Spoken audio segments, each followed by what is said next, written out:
नमस्कार मित्रों, उम्मीद करता हूं आप सब बिल्कुल ठीक होंगे। आज की इस खास क्लास को देखने के लिए आप सभी बिल्कुल तैयार होंगे। उत्तर प्रदेश कांस्टेबल, होमगार्ड और लेखपाल के लिए आपको एक बैच देखने को मिलता है जो आपका त्रिशूल बैच नाम से आप लोगों के बीच में आया है। और त्रिशूल की भांति ही जिस प्रकार से एक त्रिशूल के अंतर्गत 3 छड़ होती हैं, ठीक उसी प्रकार से ये बैच भी आपके 3 एग्जामों को टारगेट करेगा। जो बच्चे क्लास के अंदर मौजूद हैं एक बार बता देंगे कौन कौन छात्र क्लास में आ चुका है। जय हो, विजय हो सर, जय हो विजय हो सर। ठीक है, याद रखिए माइकल क्लास में है, सौरभ सिंह क्लास के अंतर्गत आ चुके हैं और भी खतरनाक खतरनाक बच्चे क्लास के अंदर शिरकत दे चुके हैं। स्टार्ट करते हैं। क्लास में अनवी है, अग्रवंशी रजत है, ठीक है, और फिट विद पाठक हैं, पूजा यादव है, आदर्श दुबे हैं, ठीक है, और भी खतरनाक बच्चे क्लास में आए हैं। आप लोगों को यहां देखकर बड़ा अच्छा लगा मेरे भाई। स्टार्ट कर रहे हैं क्लास को। देखो बात को समझना, यह है आपकी क्लास नंबर 2। यह है आपकी क्लास नंबर 2 देखने को मिल रही है, क्योंकि इससे पहले हम एक क्लास ऑलरेडी करा चुके हैं और आज ही आपकी क्लास नंबर 2 करा रहे हैं। थोड़ी थोड़ी बातें आपको बताऊंगा। जय श्री राम निक्की, थोड़ी सी हम बातों को समझते हैं। मैंने आपको बताया था कि ये इस बैच का जो नाम रखा गया है, इस बैच का नाम है त्रिशूल बैच। त्रिशूल बैच इसको नाम रखा गया है, और त्रिशूल इस कारण से क्योंकि यहाँ अच्छे खासे 3 एग्जामों की तैयारी आपकी हो रही है। दूसरी बात यहां पर मैंने आपको यह भी बताई कि मेरे लाल, इसके अंतर्गत पहले मैं आपको पॉलिटी कवर कराऊंगा। पॉलिटी को कवर कराने के लिए मैंने यहां पे रखा है कि भाई साहब आप 10 दिन में 10 डेज के अंदर पूरी पॉलिटी को खत्म कर देंगे। इसके अंदर थ्योरी भी होगी, प्रैक्टिस भी होगी। थियोरी प्लस प्रैक्टिस के बेसिस पर आप इसको पूरा कर पाएंगे। प्रैक्टिस के बेसिस पर आप इसको पूरा कर पाएंगे। तो कमाल की बात यहां पर यह है कि हम इसको स्टार्ट कर रहे हैं। ठीक है, चलिए। तो बहुत तगड़े तरीके से, ठीक है सर जी, आपके नाम का बवाल मचा के आए हैं अभी अभी वहां की क्लास में। बहुत बढ़िया सुष्मिता, अद्भुत बातें हैं। ठीक है, स्टार्ट करते हैं। ठीक है, हमें भी अच्छा लगता है सर जी, आपसे बढ़कर धन्यवाद। अब यहां पे बात करते हैं, क्लास 1 ऑलरेडी हो चुकी है। क्लास 1 के अंदर हम कंपनी एक्ट कर चुके हैं, क्योंकि कल मैंने बताया था कि हमें पॉलिटी को समझना है और पॉलिटी को रग रग में बसाना है। ठीक है, ओके सर। सुष्मिता, बात को समझिए यहां पर कि पॉलिटी को रग रग में बसाने के लिए पहले मैंने कल की जो आपको क्लास बताई थी वो आप कर चुके हैं। पॉलिटी कवर कराने के बाद मैं यहां पर आपको स्टैटिक यहां पे कवर कराऊंगा। स्टैटिक के बाद हिस्ट्री होगी, हिस्ट्री के बाद आपकी इको, देन आपकी जियोग्राफी यहां पे कवर होती नजर आएगी। इसके बाद आपके एडिशनल टॉपिक आपके यहां पर हो जाएंगे। इसके बाद आपके एडिशनल टॉपिक्स आपके यहां पर कवर हो जाएंगे और समस्या आपको कोई भी नहीं रहेगी, रत्ती भी परेशानी आपको नहीं रहेगी। ठीक है, याद रखना। आगे हम बात करते हैं। बताइए सर जी। सर चीजों को यहां समझेंगे ना, जैसे आप, तो जैसे क्लास 1 मैंने डन कराई, तो इसके अंदर सारे कंपनी एक्टों को मैंने आपको करा दिया था। जितने भी कंपनी एक्ट थे वो सारे आप पढ़ चुके थे। कंपनी एक्ट वो सभी अधिनियम हैं जो 1765 से लेकर और 1857 तक बीच में आए हैं। आज हम बात करने वाले क्राउन एक्ट्स के बारे में। तो मुझे बताइए क्राउन एक्ट कहां से शुरू होते हैं। ठीक है, चलो अगर हम बात करते हैं क्राउन एक्ट आपके कहां से शुरू होते हैं इसके बारे में बताइए। एक बच्चा कह रहा है सर ज्योग्राफी पहले कराइए। ठीक है, तो जियो पहले हो जाएगी, इको बाद में हो जाएगी। ये लो, ठीक है, होगा सब कुछ यहीं पर। ठीक है, आरआरबी एनटीपीसी वाले भी बच्चे ले सकते हैं, बिल्कुल ले सकते हैं। ठीक है, चलिए। सर आपने यूपीएसआई में बोला था ये आएगा वो आएगा, मगर आया कुछ भी नहीं। बेटा दिक्कत यही है सीजीएल एएसओ, तुम्हारे साथ दिक्कत यही है। पूरे 40 सवालों में से भी 35 सवाल फंसने के बाद भी तुम्हारी ये हरकतें हैं। अपने माता पिता के उम्मीदों पे इतने खरे उतरोगे तुम, खेल ही खराब कर चुके हो। उनका पूरा सपना डुबा दिया, अब अपने भी सपने को डुबाना चाहते हो। ऐसे बात नहीं बनेगी, मेहनत पे ध्यान दो। अब अगर हम यहीं पे बात करते हैं आपके क्राउन एक्ट आने कब शुरू होते हैं। सर क्राउन एक्ट की एक क्लास है, टॉपिक पहले मेंशन था। तो 1858 से लेके 1947 तक का जलवा पूरा आपको यहां बिखेरना पड़ेगा। तो हम पूरी हेडिंग डालते हैं और 1858 से लेके 1947 तक की बातें करते हैं। क्राउन एक्ट क्यों आते हैं, देखो मेरी बात को समझना। जो कंपनी एक्ट और क्राउन एक्टों में सबसे बीच में मेजर डिफरेंस क्या था। सर जो कंपनी एक्ट आए हैं आपके, कंपनी एक्ट आपको यहां देखने को मिले थे। तो कंपनी एक्ट के बाद हम एकदम से क्राउन एक्ट पे जो स्वैप हुए हैं, उसमें सबसे बड़ा बीच में रीजन क्या था। सर सबसे बड़ा रीजन इसके अंतर्गत ये था कि यहां पर एक मेजर डिफरेंशिएशन आता है, और मेजर डिफरेंशिएशन तो 1857 की क्रांति। तो जो 1857 की क्रांति है वो मेजर डिफरेंस यहां क्रिएट करती है, जिसके बाद क्राउन एक्ट आपका यहां पर क्रिएट होता है। क्यों, क्योंकि यहीं से शाही राज अधिनियम शुरू होते हैं, शाही अधिनियम आपके शुरू होते हैं। मैं इस चीज को आपको बाय द स्लाइड समझाने की कोशिश करता हूं कि इसके अंतर्गत पूरा मैटर क्या था, जिससे कि आप इस चीज को समझ पाए। ठीक है, चलिए स्टार्ट करते हैं, मैटर को समझने का प्रयत्न करते हैं। मैटर को समझने का प्रयत्न करते हैं, जो आपको यहां पर समझना होगा और बहुत अच्छे प्रकार से आपको समझना होगा, ऐसे आपको समझ में नहीं आ पाएगा। ठीक है, यहां पर आप समझिएगा। ब्रिटिश शासन का विकास हम देखते हैं, जो आपको 1858 से 1909 नहीं, पूरा 1947 तक की बात करते हैं। ठीक है, तो सबसे पहले समझ लें 1857 की क्रांति और उसके प्रभाव के कारण ही ऐसा हो पाया था, जो 1857 की क्रांति है। ठीक है, चलिए ठीक है, तो उसको हम समझते हैं। 1857 की क्रांति और उसके प्रभाव को हम समझने का प्रयास करते हैं। क्रांति की शुरुआत 10 मई 1857 को मेरठ से शुरू होती है। दिल्ली कूच 11 मई को होती है, भीड़ नई दिल्ली पहुंच जाती है। और भीड़ का जो अध्यक्ष होते हैं वो कौन होते हैं? यहाँ पर भीड़ के जो अध्यक्ष होते हैं वो कौन होते हैं? यहाँ पे कदम सिंह जी होते हैं, मेरठ के रहने वाले हैं, कदम सिंह जी होते हैं। सारा बवाल आप भी समझते हैं कि 1857 की क्रांति को मैं आपको पढ़ाऊंगा। ठीक है, 1857 की जो क्रांति है, 1857 जो रिवोल्ट है आपका, इसको आपको पढ़ाया जाएगा जब मैं मॉडर्न हिस्ट्री आपको पढ़ाऊंगा। तो इस रिवोल्ट को मैं आपको मॉडर्न हिस्ट्री के अंदर पढ़ाऊंगा, क्योंकि उसी के अंतर्गत ये आता है बेसिकली। तो मॉडर्न हिस्ट्री में आप इसको पढ़िएगा। यहां पर हम बात करते हैं कि 1857 की क्रांति की शुरुआत आप भी जानते हैं कि सर जो आपकी चर्बी लगे हुए कारतूस थे उसकी वजह से शुरू होती है। ठीक है, चलिए ठीक है, अगर हम बात करते हैं बिना किसी परेशानी का, ओके सर जी के बारे में, ठीक है, आपका बहुत बहुत आभार मेरे भाई। तो यहां पर हम समझते हैं 1857 की क्रांति और उसके प्रभाव, इंपैक्ट्स की बात करेंगे। तो ये किस वजह से होती है 1857 की क्रांति? का कारण क्या था? तो कारण बहुत स्पष्ट है। कारण यानी रीजन, बहुत स्पष्ट रीजन आपको देखने को मिलते हैं। देवशीन राम राम मेरे भाई। कारण क्या है, रीजन क्या है? बहुत स्पेसिफिक। सर यहां पर आपकी चर्बी लगे कारतूस को चलाने की मना कर देते हैं भारतीय सैनिक। चर्बी लगे कारतूस किस गन के अंदर है? सर ये पहले ब्राउन ब्रास गन यूज होती थी, लेकिन यहाँ पे एनफील्ड नाम की गन आती है। एनफील्ड गन आती है, इसके अंदर इसका यूज होना था। एनफील्ड गन पूरा नाम है एनफील्ड गन MP50, इसके अंदर ये यूजेज हो रहा है। और ये चर्बी लगे हुए कारतूस जो है सुअर और गाय की चर्बी के हैं, जिस वजह से यहाँ पर दिक्कतें पूरी तरीके से आती हैं। ठीक है, अब यहां पर हमें समझने की बात यह है कि एनफील्ड गन जो MP50 है, इसमें हमें देखने को मिलता है बहुत बड़ा इंपैक्ट। उसको थोड़ा सा समझने का प्रयत्न करना कि यहां पर 29 मार्च के अंदर मंगल पांडे जी का विरोध होता है। मंगल पांडे जी का विरोध, मंगल पांडे जी का विरोध होता है। और जो मंगल पांडे जी का विरोध यहां पर शुरू हुआ 29 मार्च को 1857 में, इसी विरोध के चलते यहां पर वह दो ब्रिटिशों की हत्या करते हैं। दो ब्रिटिशों की हत्या की गई, दो ब्रिटिशर्स की हत्या भी कर देते हैं। हियसी और बॉग की हत्या भी कर देते हैं, बॉग की हत्या कर देते हैं, बॉग की हत्या करते हैं, बॉग की हत्या। और यहीं पर हमें पता लगता है कि इसके बाद इनको 8 अप्रैल में फांसी दे दी गई। 8 अप्रैल में इनको क्या दे दी जाती है?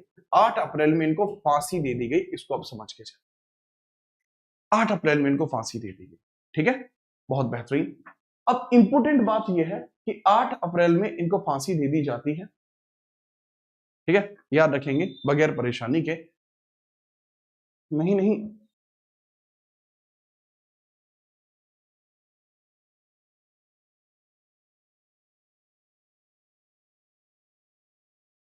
ठीक है, इसको बहुत ध्यान से समझिएगा कि ये चीज आपको यहां होती है। इसके बाद ये बात आग की तरह हर जगह फैल जाती है और उसके बाद क्रांति की शुरुआत होती है 10 मई से। और यहाँ बहादुर शाह जफर को नेता घोषित किया जाता है। ये यहाँ पे क्या करते हैं? एक सिंबल भी घोषित करते हैं। सिंबल करते हैं रोटी और कमल का फूल। रोटी प्लस कमल का फूल सिंबल होता है। कमल का फूल यहाँ पर सिंबल होता है कि भाई रोटी और कमल का फूल इस पूरे आंदोलन का सिंबल भी हमें यहाँ देखने को मिलता है। ठीक है, sub inspector Ajay Prajapati. British शासन की चिंता बढ़ती है 1857 की क्रांति के बाद। ब्रिटिश शासकों को लगा कि अगर भारतीय एकजुट हो गए तो उनका सारा बिजनेस मॉडल मुनाफा खत्म हो जाएगा। इसलिए ईस्ट इंडिया कंपनी को दोषी मानते हुए ब्रिटिश सरकार ने इसे क्रांति और विफलता का पूरा दोष ईस्ट इंडिया कंपनी को ठहराकर पूरे सत्ता को खुद हड़प लिया। ये मेजर रीजन है। ठीक बात है समझ में? बेहतरीन। तो ये एक मेजर कारण आपको यहां देखने को मिलता है। ठीक है, अब हम इसके आगे बढ़ते हैं। इसके आगे आप समझिएगा इसके आगे क्या होता है। इसके बाद आपके जो चार्टर एक्ट का अंत होता है, क्योंकि चार्टर एक्ट तो कंपनी के लिए आए थे, तो चार्टर अधिनियमों का आना तो पूर्णतः हो जाता है बंद। ठीक है, चार्टर एक्ट्स का आना तो पूरी तरीके से बंद हो जाता है। चार्टर एक्ट्स पूरी तरीके से बंद हो जाते हैं। चार्टर एक्ट्स जो होते हैं वो पूर्णतः समाप्त हो जाते हैं कि अब चार्टर एक्ट्स आपके नहीं आएंगे। या शुरुआत किसकी होती है? अंतिम चार्टर 1853 का चार्टर भारत में भेजा गया, अंतिम चार्टर आज तक, और शुरुआत होती है भारत शासन अधिनियमों की, इंडिया गवर्नमेंट एक्ट की, इंडियन काउंसिल एक्ट की, भारत सरकार एक्ट की। अब ये आने शुरू हो जाते हैं। दोनों में डिफरेंशिएशन है। ये कंपनी पर कब्जा करने के लिए आए थे, बल्कि ये अधिनियम सीधा भारतीयों पर शासन स्थापित करने के लिए आए थे। यह भारतीयों पर शासन स्थापित करने के लिए आए थे, शासन स्थापित करने के लिए आए थे, स्थापित करने आए थे, आए थे। ये एक मेजर इसके अंदर बाय डिफॉल्ट बहुत बड़ा रीजन रहा। ठीक है, चलिए, समझ में आया बात? जी हाँ सर, हमें समझ में बात आती है बहुत अच्छे तरीके से। कारण क्या है? क्योंकि अब राजनयिक जारी नहीं होंगे, बल्कि ब्रिटिश सरकार भारत पर सीधा नियंत्रण करेगी। तो इसमें जो पहला अधिनियम आता है वो कौन सा है? सर, पहला अधिनियम हमें देखने को मिलता है भारत शासन अधिनियम। लागू होने की जो तिथि है वो 1 अगस्त 1858 है, परंतु इसकी घोषणा कब की जाती है वो समझिएगा। इसके जो डेक्लेरेशन की जाती है, घोषणा जो की जाती है, वो कब की जाती है? सर, इसकी जो घोषणा की जाती है वो कब की जाती है? सर, वो 1 नवंबर में की जाती है 1858 में। और ये 1 नवंबर 1858 में किसके द्वारा की जाती है? बाई कैनिंग के द्वारा की जाती है। बाई कैनिंग, कैनिंग के द्वारा ऐसा किया जाता है। कैनिंग इस घोषणा को कहां करता है? मिंटो पार्क में करता है। और कैनिंग ही क्यों करता है? मिंटो पार्क कहां पे? इलाहाबाद में है। कैनिंग ही क्यों करता है? क्योंकि कैनिंग उस समय भारत का गवर्नर जनरल था, इसलिए इसने घोषणा की। गवर्नर जनरल था, इसलिए यहां पर घोषणा कर। ओके, याद रखिए, बहुत बेहतरीन। अच्छा, जैसा कि मैं यहां माहौल देख पा रहा हूं, बच्चों को देखकर या बच्चों के प्रभाव को देखकर मैं यहां बताना चाहूंगा कि कल से आप लोगों को मैं सिर्फ क्वेश्चन ही कराऊंगा। इसके पीछे का कारण क्या है? इसके पीछे का कारण है क्योंकि मुझे लगता है कि आप लोगों को क्वेश्चन ही चाहिए, आप लोगों को थियरी चाहिए ही नहीं। अगर आप थियरी चाहते हैं तो आप बता दें, मैं थियरी करा दूं। परंतु अगर आपकी यही मंशा है कि नहीं सर, हम थियरी तो बहुत लोगों से पहले पढ़ चुके हैं, हम अत्यंत बुद्धिमान कैटेगरी में जा चुके हैं, और हमारे पास तो सर 3-3 कोचिंगों के पेड बैच है। ठीक है, चले, तो कोई दिक्कत नहीं। ओके, बेहतरीन। और जो हमारी आज 11 बजे वाली क्लास है, आज 11 बजे वाली क्लास, 11 बजे वाली क्लास आज नहीं होगी क्योंकि वो शेड्यूल्ड भी नहीं है। उसको हम कल से स्टार्ट करें। ठीक है, 11 बजे वाली क्लास को, और उसका टाइम जो होगा वो शाम के टाइम रहेगा 7 बजे का। ठीक है, अगर आप इससे रेगुलर जुड़ना चाहते हैं तो जुड़ जाइएगा। आप बता दें रेगुलरली इस क्लास के अंतर्गत आने वाले छात्र वो उसमें जरूर बता देना। और अगर आपको लगता है कि नहीं सर कोई समस्या नहीं, तो आप बताते चलिए, परंतु इसमें क्लास में रेगुलर शुरुआत से जुड़ो। बेटा, मैं गुस्सा इसलिए करता हूं क्योंकि मैं भी अपना आपको कुछ मानता हूं।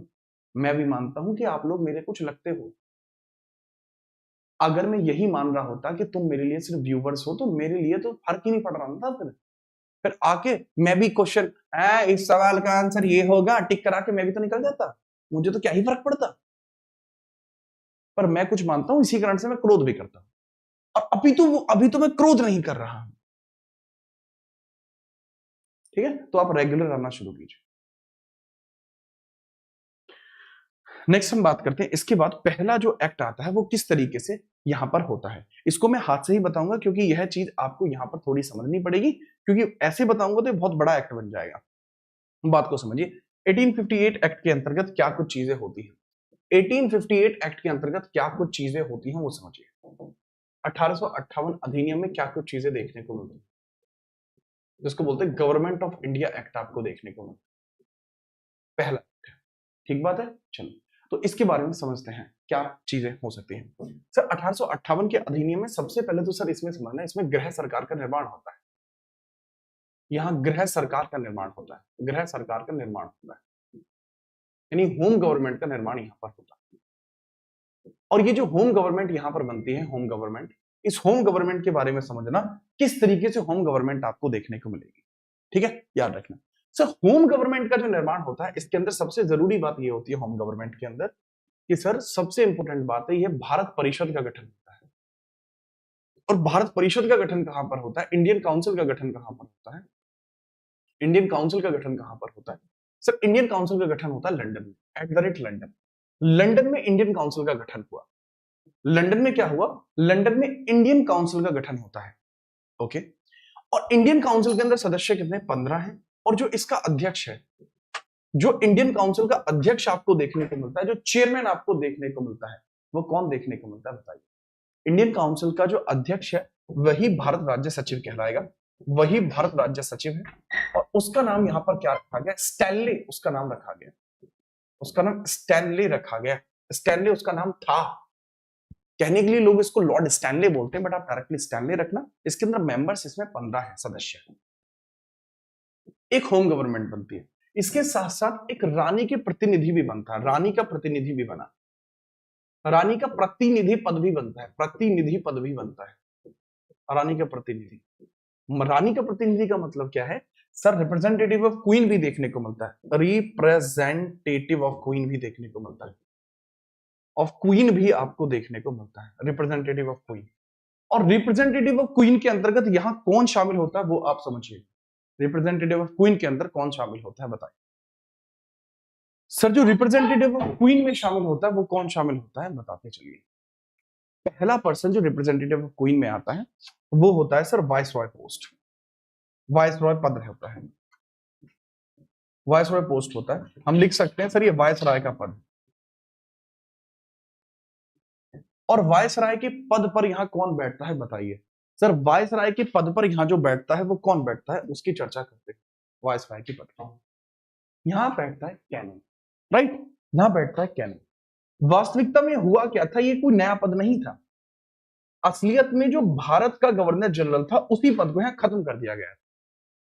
भारत के गवर्नर जनरल पद को यहां समाप्त कर दिया गया। भारत का गवर्नर जनरल पद समाप्त कर दिया गया। गवर्नर जनरल पद समाप्त कर दिया गया था, पद समाप्त कर दिया गया था। और भारत का गवर्नर जनरल पद समाप्त करने के बाद ही यहां वाइसरॉय का पद बनाया गया था, जिस पद पर बैठने वाला व्यक्ति बनता है क्या? प्रणाम भाई, प्रणाम। ठीक है, चलो। तो ये पोस्ट आपको यहां देखने को मिली। अच्छा, इस अधिनियम के माध्यम से कई सारे और काम भी किए गए थे, कुछ चीजों की समाप्ति भी यहां से होती है। ये तो इसके अंतर्गत होने वाले प्रमुख वर्किंग्स हैं, लेकिन यहां हम बात करते हैं समाप्ति किस किस चीज की होती है, कि इस बेसिस पर समाप्ति यानी एबोलिशन किस किस चीज का हुआ। एबोलिशन किस किस चीज का होता है वो भी बता दीजिए सर। इसके माध्यम से जो समाप्ति होती है सबसे पहले वो मुगल बादशाह की होती है। सबसे पहले मुगल बादशाह पद खत्म होता है, जो मुगल बादशाह पद है खत्म हो गया, बादशाह पद समाप्त हो गया। दूसरा काम क्या हुआ? मुगल बादशाह पद समाप्त हुआ। दूसरा कौन समाप्त होता है सर मुगल बादशाह पद के बाद? सर एक तो मुगल बादशाह पद खत्म हुआ, दूसरा यहां पर आप समझना, इसको लिखना, मुगल एम्पीरियर पोस्ट आपकी खत्म होती है, मुगल एम्पीरियर पोस्ट अबॉलिश होती है। मुगल एम्पीरियर पोस्ट आपकी अबॉलिश हुई। और दूसरा यहां पर 1784 का पिट्स एक्ट था वो भी समाप्त हो गया। पिट्स एक्ट भी समाप्त हो जाता है, पिट्स एक्ट भी आपका समाप्त हो गया। जो पिट्स इंडिया एक्ट था वो भी आपका समाप्त हो गया। यही नहीं, अभी और समझिए, पिट्स एक्ट को भी यहां समाप्त कर दिया गया, मुगल एम्पीरियर पोस्ट को भी यहां समाप्त कर दिया गया। और साथ ही साथ आपको यहां पर यह भी पता लगेगा कि सर यहां पे जो आप बाकी चीजें देखते हैं, जैसे कि पिट्स एक्ट के अलावा, मुगल बादशाह पद के अलावा, जो कंपनी का प्रशासन था वो भी खत्म हो गया। कंपनी का प्रशासन भी खत्म हो गया, कंपनी का रूल भी खत्म हो जाता है सर। जो कंपनी का रूल है वो भी समाप्त हो जाता है, रूल भी आपको यहां समाप्त देखने को मिल जाएगा। तो ये चीजें अबॉलिश हो चुकी हैं, ठीक है, याद रखिएगा। मेरे ख्याल से आप इस चीज को नोट कर पाएंगे और समस्या आपको नहीं होगी। आपका बहुत बहुत आभार। ठीक है, चलो। तो ये चीज होती है गवर्नमेंट ऑफ इंडिया एक्ट के माध्यम से। अब अगर मैं सेम चीज को स्लाइड्स पे बता रहा होता तो कैसे बताता? इसको आपने समझा? अगर हम बात करते हैं, अगर इसको समझाने की स्थिति मैं स्लाइड से कर रहा होता तो कैसे समझाता? स्लाइड्स में मैं ऐसे समझाता था कि एक गृह सरकार का निर्माण होता है जो रानी को सारी की सारी बातें बताएगा। ब्रिटेन की संसद का सदस्य और कैबिनेट मंत्री के तौर पर एडवर्ड स्टैनली पहला पर्सन बनता है जो इंडियन काउंसिल का भी अध्यक्ष है। भारत सचिव की सहायता के लिए 15 सदस्य परिषद भी बनती है। गृह सरकार की स्थापना होती है। Board of director board of controller की जगह प्रशासन चलाने के लिए गृह सरकार की स्थापना की जाती है जो ब्रिटेन में बनी है। ये ऐसे समझाया जाता है, ठीक है। दूसरा इसमें मैं समझाने का प्रयत्न करता कि भारत परिषद का वेतन और विवाद। भारत सचिव और उसकी 15 सदस्यीय परिषद ब्रिटेन में बैठकर काम कर रही थी, लेकिन उनका पूरा वेतन भारतीय राजस्व से दिया जाता था और ये एक विवाद की स्थिति थी। मतलब यहां जो बोर्ड ऑफ कंट्रोलर है, ठीक है। चलो अगर हम बात करते हैं यहां पर आप जो समझेंगे, ये जो बोर्ड ऑफ यहां पर सचिव है भारत परिषद, इसकी सैलरी कहां से जाती थी? इसकी सैलरी जाती थी कहां से? सर भारत से, भारत के राजस्व से जाती थी, जो भारत में पैसा इकट्ठा होता था, रेवेन्यू ऑफ इंडिया। और इसी को लेकर एक थियरी आती है, थियरी ऑफ ड्रेन आती है। और थियरी ऑफ ड्रेन किसने देखी है? इसी बेस पर ड्रेन थियरी आपकी क्रिएट होती है, इसी आधार पर थियरी ऑफ ड्रेन बनी। इसी आधार पर, इसी आधार पर थियरी ऑफ ड्रेन क्रिएट होती है। थियरी ऑफ ड्रेन क्रिएट होती है, थियरी ऑफ ड्रेन क्रिएट हुई। और थ्योरी ऑफ ड्रेन जो क्रिएट होती है, ये किस बेसिस पर क्रिएट हुई है, किसने क्रिएट करी है? सर थ्योरी ऑफ ड्रेन का मतलब है निष्कासन का सिद्धांत है, निष्कासन सिद्धांत है। और निष्कासन सिद्धांत दादा भाई नौरोजी ने दिया था। भाई दादा भाई नौरोजी, दादा भाई नौरोजी ने यह सिद्धांत दिया था। दादा भाई नौरोजी का कहना है कि भारतीय राजस्व का दुरुपयोग किया जा रहा है। उन लोगों की सैलरी भारत से क्यों जाती है जबकि वो ब्रिटेन में बैठ के काम करते हैं? ये दादा भाई नौरोजी ने कहा था पहली बार। तो बेटा थियरी ऑफ ड्रेन यहां पे आई। और जहां आपको ये लगता है ना कि आप इनाम पाकर मजबूत बन सकते हैं, आप पूछ के देख लीजिएगा कि थियरी ऑफ ड्रेन आखिरकार थी क्या। आप पूछ के देख लेना थियरी ऑफ ड्रेन का बेस क्या है। ये बातें पुस्तकों में भी लिखी हुई नहीं है, आम पुस्तकों में। आपको 10-12 पुस्तकें पढ़नी पड़ेंगी तब जाके तुम्हें ये कॉन्सेप्ट पता लगेगा कि थियरी ऑफ ड्रेन दादा भाई नौरोजी ने क्यों दी। ये हर किसी को पता है कि थियरी ऑफ ड्रेन दादा भाई नौरोजी ने दी है, समझे। आपको ये तक भी मैं बता सकता हूं कि थियरी ऑफ ड्रेन पहली बार 1901 में लिखी गई है, ठीक है। इसमें भी समझ के चलना, यहां आप अच्छे कॉन्सेप्ट के लिए आ रहे हो। आगे हम बात करते हैं, अगला प्रश्न आपका क्या है। दूसरा आप यहां समझते हैं, इसको भारतीय जनता का मैग्ना कार्टा भी कहा जाता है। किसको? 1858 एक्ट को मैग्ना कार्टा कहा जाता है, भारतीय जनता का मैग्ना कार्टा 1858 एक्ट को। और तुम्हारी नजरों में तो मैग्ना कार्टा एक ही है कि संविधान का भाग 3 मैग्ना कार्टा है, यही है ना तुम्हारी नजरों में मैग्ना कार्टा। एग्जैक्टली अगर हम बात करते हैं तो जो 1858 का अधिनियम है Magna Carta of Indian peoples था। और ये क्यों था इंडियन पीपल्स का मैग्ना कार्टा? क्योंकि इसमें भारतीयों के लिए economic, political and cultural equality रखी गई थी, इसलिए इसको भारतीय लोगों का मैग्ना कार्टा। पदनाम में बदलाव हुआ, भारत के गवर्नर जनरल को वायसरॉय कह दिया गया और पहला वायसरॉय लॉर्ड कैनिंग बना। 1 नवंबर 1858 में इसकी घोषणा महारानी विक्टोरिया, ठीक है, पार्क में महारानी विक्टोरिया की घोषणा पढ़ी गई थी। जो किसने पढ़ी थी? वो इसी ने पढ़ी थी। इसमें कहा गया था कि विक्टोरिया ही भारत की महारानी है, ये बात कही गई थी। बात आई समझ में? तो इसके बारे में बेहतरीन तरीके से याद रखेंगे, फुल याद रखेंगे। इसके बाद अगला अधिनियम कौन सा आता है वो हम समझते हैं। इसके बाद सर अगला अधिनियम आप समझना वो क्या आता है, भारत परिषद अधिनियम। इसके बाद अगला अधिनियम आता है, समझिएगा। अगला अधिनियम आपका कौन सा आता है? दिस इज द नेक्स्ट अधिनियम, या कह सकते हैं this is the next act. ये है आपका इंडियन काउंसिल एक्ट। कमाल की बात है, इसका नाम इंडियन काउंसिल एक्ट क्यों था बताइए। इंडियन काउंसिल एक्ट 1861, इसको इंडियन काउंसिल एक्ट 1861 क्यों कहा जाता है?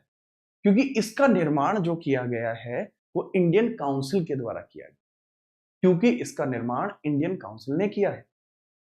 क्योंकि इसका निर्माण, क्योंकि निर्माण, क्योंकि निर्माण इंडियन काउंसिल ने किया है।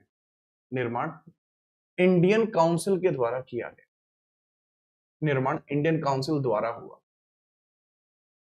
क्योंकि निर्माण इंडियन काउंसिल के द्वारा हुआ। इंडियन काउंसिल वही जो लंदन में बनी थी, उसने इसका निर्माण किया, वो यहीं पर देखने को मिलता है।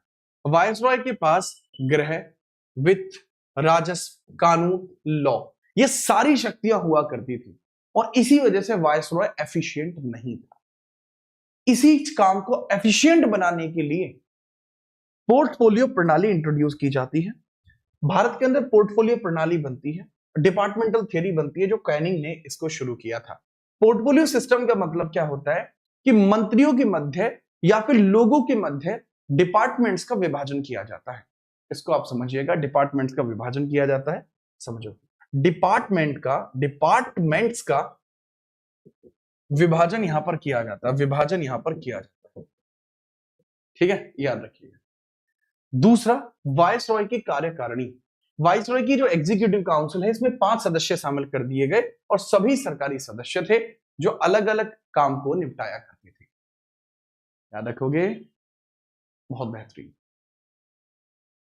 ठीक है। इसके बाद हम बात करते हैं, अगला प्रश्न आपके सामने क्या होगा, इसको आप समझ पाए हैं। नेक्स्ट क्वेश्चन की बात करते हैं, बताइए। ये 1861 का अधिनियम था, जब पहली बार भारतीयों को, पहली बार जो इंडियंस हैं उनको प्रशासन में स्थान मिला। पहली बार भारतीयों को प्रशासन में स्थान मिला। अब भारतीयों को प्रशासन में पहली बार स्थान किस प्रकार से मिलता है, वो हम बताते हैं। 1861 अधिनियम, विधायी परिषद और भारतीय भागीदारी, अतिरिक्त सदस्य, वायसरॉय के 6 से 12 अतिरिक्त सदस्य जोड़ सकता था। कार्यकाल इनका 2 वर्ष होता था, और भारतीयों का कोटा इन अतिरिक्त में से कम आधे सदस्य इंडियंस होने चाहिए, ये बात कही गई थी। 3 लोग इसमें भारतीय जोड़े गए थे, 3 भारतीयों का मनोनयन हुआ। पटियाला के महाराज नरेंद्र सिंह, बनारस के राजा ईश्वर प्रसाद नारायण, और सर दिनकर राव जी, ये बंगाल के रहने वाले थे, दिनकर राव। इन लोगों को यहां पर जोड़ा गया। ये पहली बार भारतीय भागीदारी बढ़ती है। तो पूछा जाता है, भारतीयों की पहली भागीदारी कब आई, वो यहीं पर आई। भारतीयों की पहली भागीदारी, पहली भागीदारी कब आती, भागीदारी कब आती, तो भारतीयों की पहली भागीदारी यहां, ठीक बात। चलो चलो, मैं आपको एक बड़ी प्यारी सी बात बताता हूँ, एक, ठीक है, एक मतलब अच्छी सी बात बताता हूँ। अभी क्या कि मुझे मुझे एक इशू है, मतलब मुझे एनडीए में भी हुआ था ये सेम इशू। यार मैं मेहनत से आया हूँ यहाँ पे, है ना, मुझे किसी की सिफारिशें नहीं आई, है ना, या मैं कोई वायरल नहीं हूँ, ठीक है, I am not viral teacher, okay. तो मेरा पता है क्या, मेरा ये है कि मैंने एग्जाम्स दिए हैं, एग्जाम्स निकाले हैं, ठीक है, उस मेहनत के दम पे मैं यहाँ पे आया हूँ, या कुछ चीज आप लोग आज मुझसे पढ़ना प्रेफर करते हैं, उसके पीछे का कारण यही है। तो मुझे इशू है पाम स्वेटिंग का, तो इसका ट्रीटमेंट होता है, जैसे अभी ट्रीटमेंट हो जाएगा तो ये कुछ दिन के लिए सही हो जाएगी, फिर दोबारा से हो जाएगी, ठीक है, याद रखना। तो ये ऐसा है कि यह फिक्स नहीं होता। तो अभी क्या कि अभी मैं अपोलो शॉप पे गया था मेडिसिन के लिए, ठीक है, अपोलो शॉप पे मैं मेडिसिन के लिए गया था। अपोलो फार्मेसी होती है ना, एक अपोलो फार्मेसी आपको देखने को मिलती है। तो मैं पब्लिकली, क्योंकि यार दिल्ली में हूं, तो मैं मास्क लगा के ही घूम रहा होता हूँ, उसके पीछे के कई कारण है भाई साहब, ठीक है। अब मैं जब मास्क लगा के गया, तो उन्होंने कहा था कि सर वो मेडिसिन अभी है नहीं, आप घर चले जाइए, हम आपको होम डिलीवरी करा दें। ऐसे वो नहीं जानते थे, क्योंकि मैं मास्क में था, वो नहीं जानते थे मैं कौन, ठीक। अब उनका फोन आया, मैं उनको क्योंकि अपना नंबर देके आया था कि आप इस पे कॉल कर देना, तो उस लड़के ने पहले फोन करा, हेलो, कि आपकी सर वो मेडिसिन हम घर भिजवा दें। मैं, हाँ भाई भिजवा दे, मैं कह के आया था। तो फिर वो कहता कि सर क्या आप जीत राणा है? मैंने कही कि है भाई, है क्या, ठीक है।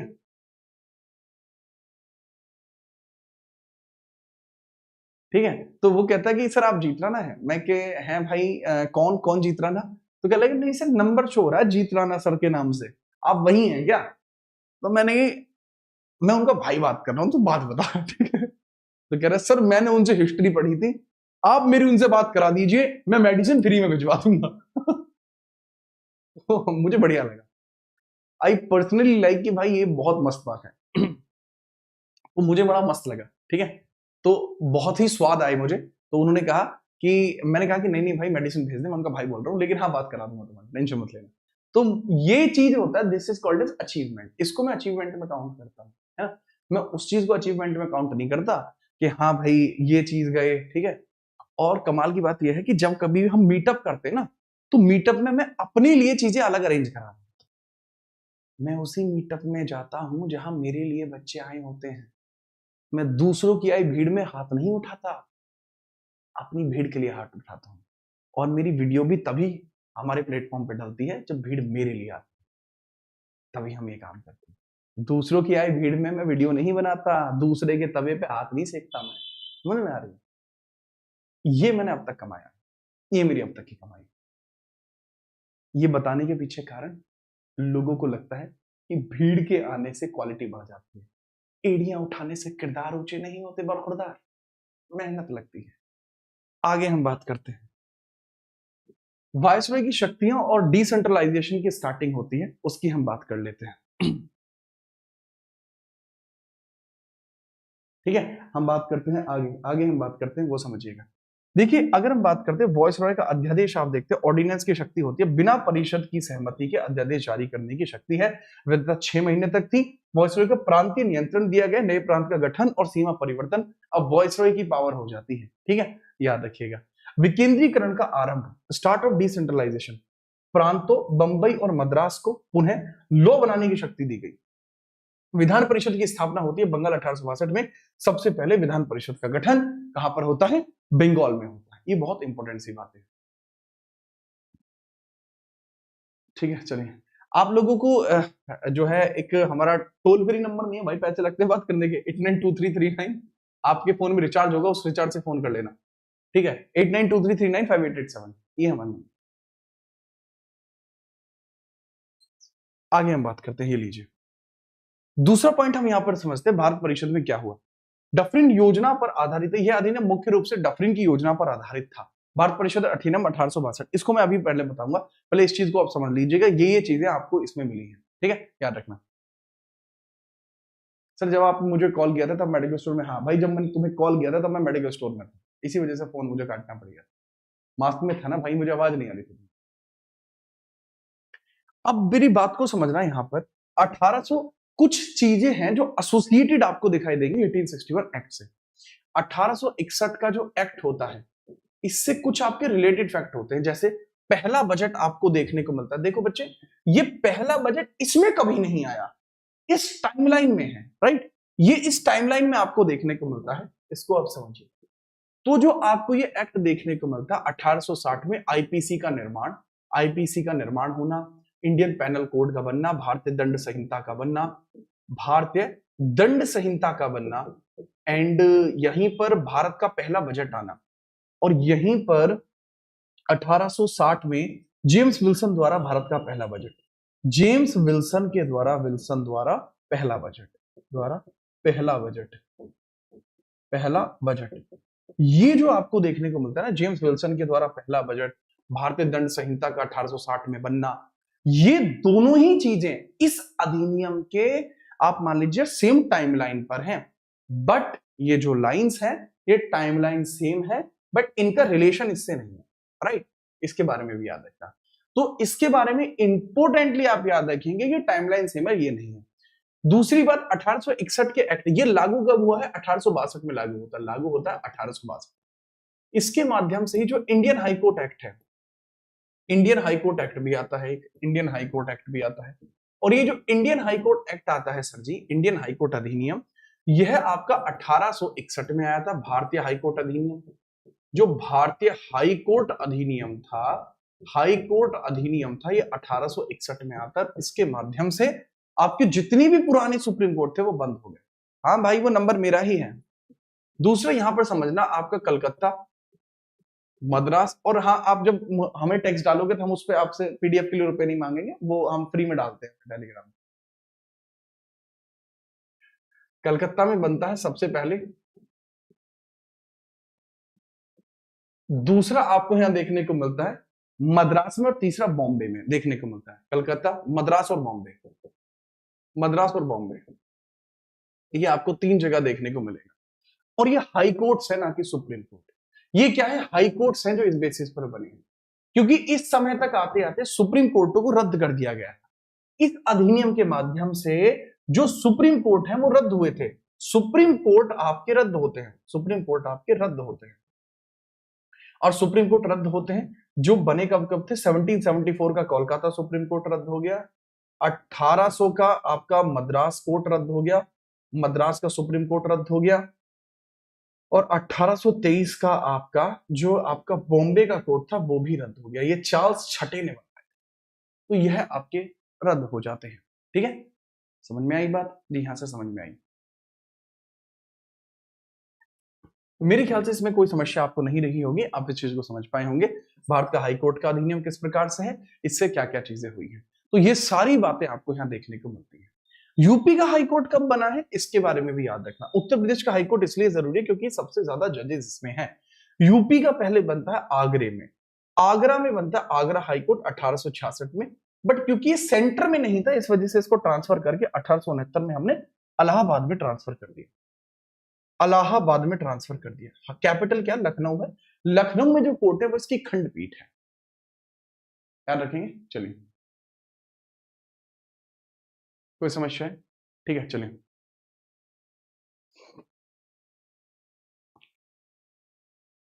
ठीक है सर, इसके बाद हम बात करते हैं कि इसके बाद कोई बड़ा अधिनियम नहीं आता है। यहां से लेकर 1861 का ये जो काउंसिल एक्ट है, इस काउंसिल एक्ट से लेकर और यहाँ 1892 तक जब तक हम नहीं पहुंचते हैं, 61 से लेकर 1892 में जब तक हम नहीं पहुंचते, 1892 में यहाँ पहुंचते हैं, 1861 से 1892 हम पहुंचते हैं। इस बीच में आपको कई सारी चीजें देखने को मिलती है। वर्तमान में जज कितने हैं यूपी हाईकोर्ट में? 160 जज। खंडपीठ का मतलब होता है इसी की एक ब्रांच। ठीक है, याद रखना, कई बार न्याय के लिए उसका प्रयोग किया जाता है। तो 1861 से 1892 में जाना यह किस प्रकार से जरूरी होगा, इसके बारे में बताइए सर। 1861 से 1892 में जाना क्यों जरूरी है उसकी हम चर्चा करते हैं। सर बात को समझना, 1892 का जो एक्ट है ये जरूरी इस कारण से भी है, काउंसिल से 1892 का ये भी काउंसिल एक्ट है आपका। इस बीच में शासन स्थायी हो गया था, ब्रिटिश शासन स्थायी हो गया था, ब्रिटिश शासन स्थायी हो गया था। क्या हो गया था? ब्रिटिश शासन स्थायी हो गया था, परमानेंट आपका हो गया था, क्योंकि तीनों चीजें मिल गई थी। ठीक है, तीनों चीजें आपको देखने को मिल गई थी, और वो तीनों क्या, ठीक है, ओके, तीनों चीजें आपको यहाँ देखने को मिल जाती। और ये तीनों चीजें कौन कौन सी थी? ये तीनों चीजें थी आपकी कार्यकारी, विधायी और न्यायपालिका। ये तीनों चीजें आपको देखने को मिलती हैं। कमाल की बात यहाँ पर यह भी है कि अगर आप समझेंगे 1892 के काउंसिल अधिनियम को, एक्ट ऑफ काउंसिल को अगर आप समझेंगे तो वो भी जरूरी है। इस बीच में भारतीयों ने कई सारी मांगे करी, यहाँ भारतीयों की अतिरिक्त मांगे थी, भारतीयों की मांगे बनी, मांगे आई, बहुत सारी कमेटीज बनी, इस बीच में कमेटीज बनती हैं, यहां बहुत सारे पॉलिटिकल अग्रेशंस हुए, पॉलिटिकल अग्रेशन भी बहुत सारे होते हैं। ठीक है, याद रखना। तो भारतीयों की जो डिमांड्स आपको देखने को मिलती है वो काफी सारी बन जाती हैं। जैसे भारतीयों की डिमांड्स आप समझे, क्या क्या डिमांड्स है भारतीयों की। जैसे भारतीयों की पहली डिमांड आप यहाँ पर समझेंगे, भारतीयों की जो डिमांड है वो पहली डिमांड आप यहाँ पर समझेंगे, वो क्या है सर? भारतीयों की जो डिमांड है, मांगे हैं, वो पहली मांग क्या है सर? भारतीयों की जो पहली मांग है वो है ऊंचे पदों पर भारतीय होने चाहिए, ऊंचे पद पर भारतीय हो, ये इनकी डिमांड हो जाती है। दूसरी डिमांड इनकी क्या होती है बताइए? तो दूसरी डिमांड इनकी है मतलब इंडियंस एट हायर पोस्ट। दूसरी डिमांड आपको देखने को मिलती है कि प्रशासन में अधिक भारतीय, में ज्यादा भारतीय होने चाहिए, ज्यादा इंडियंस होने चाहिए, ये दूसरी डिमांड है। तीसरी डिमांड आपको क्या देखने को मिलती है वो भी समझ लीजिए। थर्ड डिमांड क्या है? बजट का सही प्रयोग, यह भी आपको यही देखने को मिलती है, बजट का सही प्रयोग, ये भी आपको यही देखने को मिलती है। ठीक, ये सारी चीजें आपको देखने को मिलते हैं। ठीक, स्वाद आया? बहुत बेहतरीन। यहां पर ये तीनों ही चीजें हमें देखने को मिलती, और इन तीनों चीजों के आने की वजह से ही हमें यहां पर पता लगता है कि चीजें किस प्रकार से आगे बढ़ी। ठीक बात। इन्हीं डिमांडों के चलते बहुत सारे अग्रेशन भी हुए, जैसे 1866 में इंडियन एसोसिएशन बनी, 1875 में इंडियन लीग बनी, 1885 में इंडियन नेशनल कांग्रेस बनी। इन्हीं का आउटपुट होता है कि ब्रिटेन पर एक दबाव क्रिएट, और उसी दबाव के चलते 1892 का अधिनियम यहां पर लाया गया। अब बात आती है तो फिर 1892 के अधिनियम में क्या होता अगर आप अपोलो वाली बात पे वो समझ रहे हो ना, रियल ना हो, देखो रुको, जस्ट अभी अभी अपोलो वाले वो डिलीवर करके गए हैं, ठीक है, तो अभी जस्ट, तो हम यहां पर यही समझते हैं कि इसके बाद चीजें कैसी चली। 1892 का अधिनियम जब लाया गया तो उसमें क्या कुछ होता है वो समझते हैं। ये पुराने के मुकाबले ज्यादा है, बात को समझिए। तो 1892 में समझना, पहले डफरिन योजना पर आधारित थी। यह अधिनियम मुख्य रूप से वायसरॉय डफरिन की योजना पर डिपेंड करता है। बेस्ड किस पर थी? डफरिन प्लान पर बेस्ड थी। अब डफरिन कौन है? डफरिन को आप सभी जानते हैं। डफरिन वो वायसरॉय है जिसके समय में कांग्रेस पर थी, वही आपको देखने को मिलता है डफरिन। दूसरा अब यहां समझना कि विधान परिषद की सीटों में वृद्धि हुई, अतिरिक्त सदस्यों की संख्या 10 से बढ़ाकर 16 कर दी गई, ठीक है। अतिरिक्त जो एडिशनल मेंबर्स हैं उनकी संख्या को बढ़ाया गया, जो एडिशनल मेंबर्स की संख्या को भी बढ़ाया गया। दूसरा, न्यूनतम भारतीय, न्यूनतम 10 में से कम 5 भारतीय होना अनिवार्य हो गया था कि भैया अगर इसमें 10 लोगों का चयन करते हो तो उसमें से आधे 50% आपको चाहिए ही चाहिए कि आपको वह भारतीय होने चाहिए, ठीक है। चलिए याद रखिएगा। तो ये इसमें मेजर चीज यहां पर की जाती है, जो काफी ज्यादा समझदारी वाला काम यहां पर है, ठीक है, याद रखिए, बेहतरीन। आगे हम बात करते हैं कि आगे क्या बनता है। इसके बाद 1862 में आपका निर्वाचन और बहस का अधिकार मिलता है। निर्वाचन भी मिलता है, पहली बार निर्वाचन, भारत में पहली बार अप्रत्यक्ष निर्वाचन की शुरुआत होती है। नगर पालिका विश्वविद्यालयों के सुझाव पर मनोनयन होना तय हो। बजट पर बहस की शक्ति है, प्रश्न पूछने की शक्ति है, लेकिन सप्लीमेंट्री प्रश्न नहीं पूछ सकते, सप्लीमेंट्री क्वेश्चन पूछने का अधिकार नहीं है, सप्लीमेंट्री क्वेश्चन पूछने का अधिकार नहीं है। और 6 दिन पहले लिखित सूचना देनी पड़ती थी अगर प्रश्न पूछने हैं, और वोट तो दे ही नहीं सकते। वोट पर मतलब बजट पर वोट देने का अधिकार भी नहीं, बजट पर वोट अधिकार भी नहीं, वोट अधिकार भी नहीं, बजट पर वोट अधिकार नहीं है। तो इतनी सारी चीजें यहां से तय की गई। ये पहली बार देख रहे हो, अच्छा लग रहा है ये वाला कॉन्सेप्ट आपको?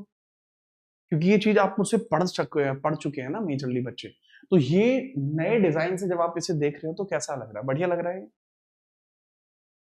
इसके बाद हम बाकी अधिनियमों की बात करते हैं, बात को समझिएगा। इसके बाद अगला अधिनियम कौन सा आएगा बताओ? क्योंकि मैंने कल ही बताया था कि बेटा आज की क्लास में मैं पूरे क्राउन एक्ट कंप्लीट कर दूंगा, तो इसमें यहां पर आपको अगला एक्ट कौन सा देखने को मिलेगा बताएं?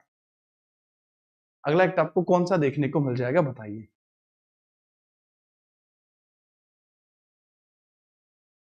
मनोनयन का मतलब होता है बच्चे नॉमिनेट होना,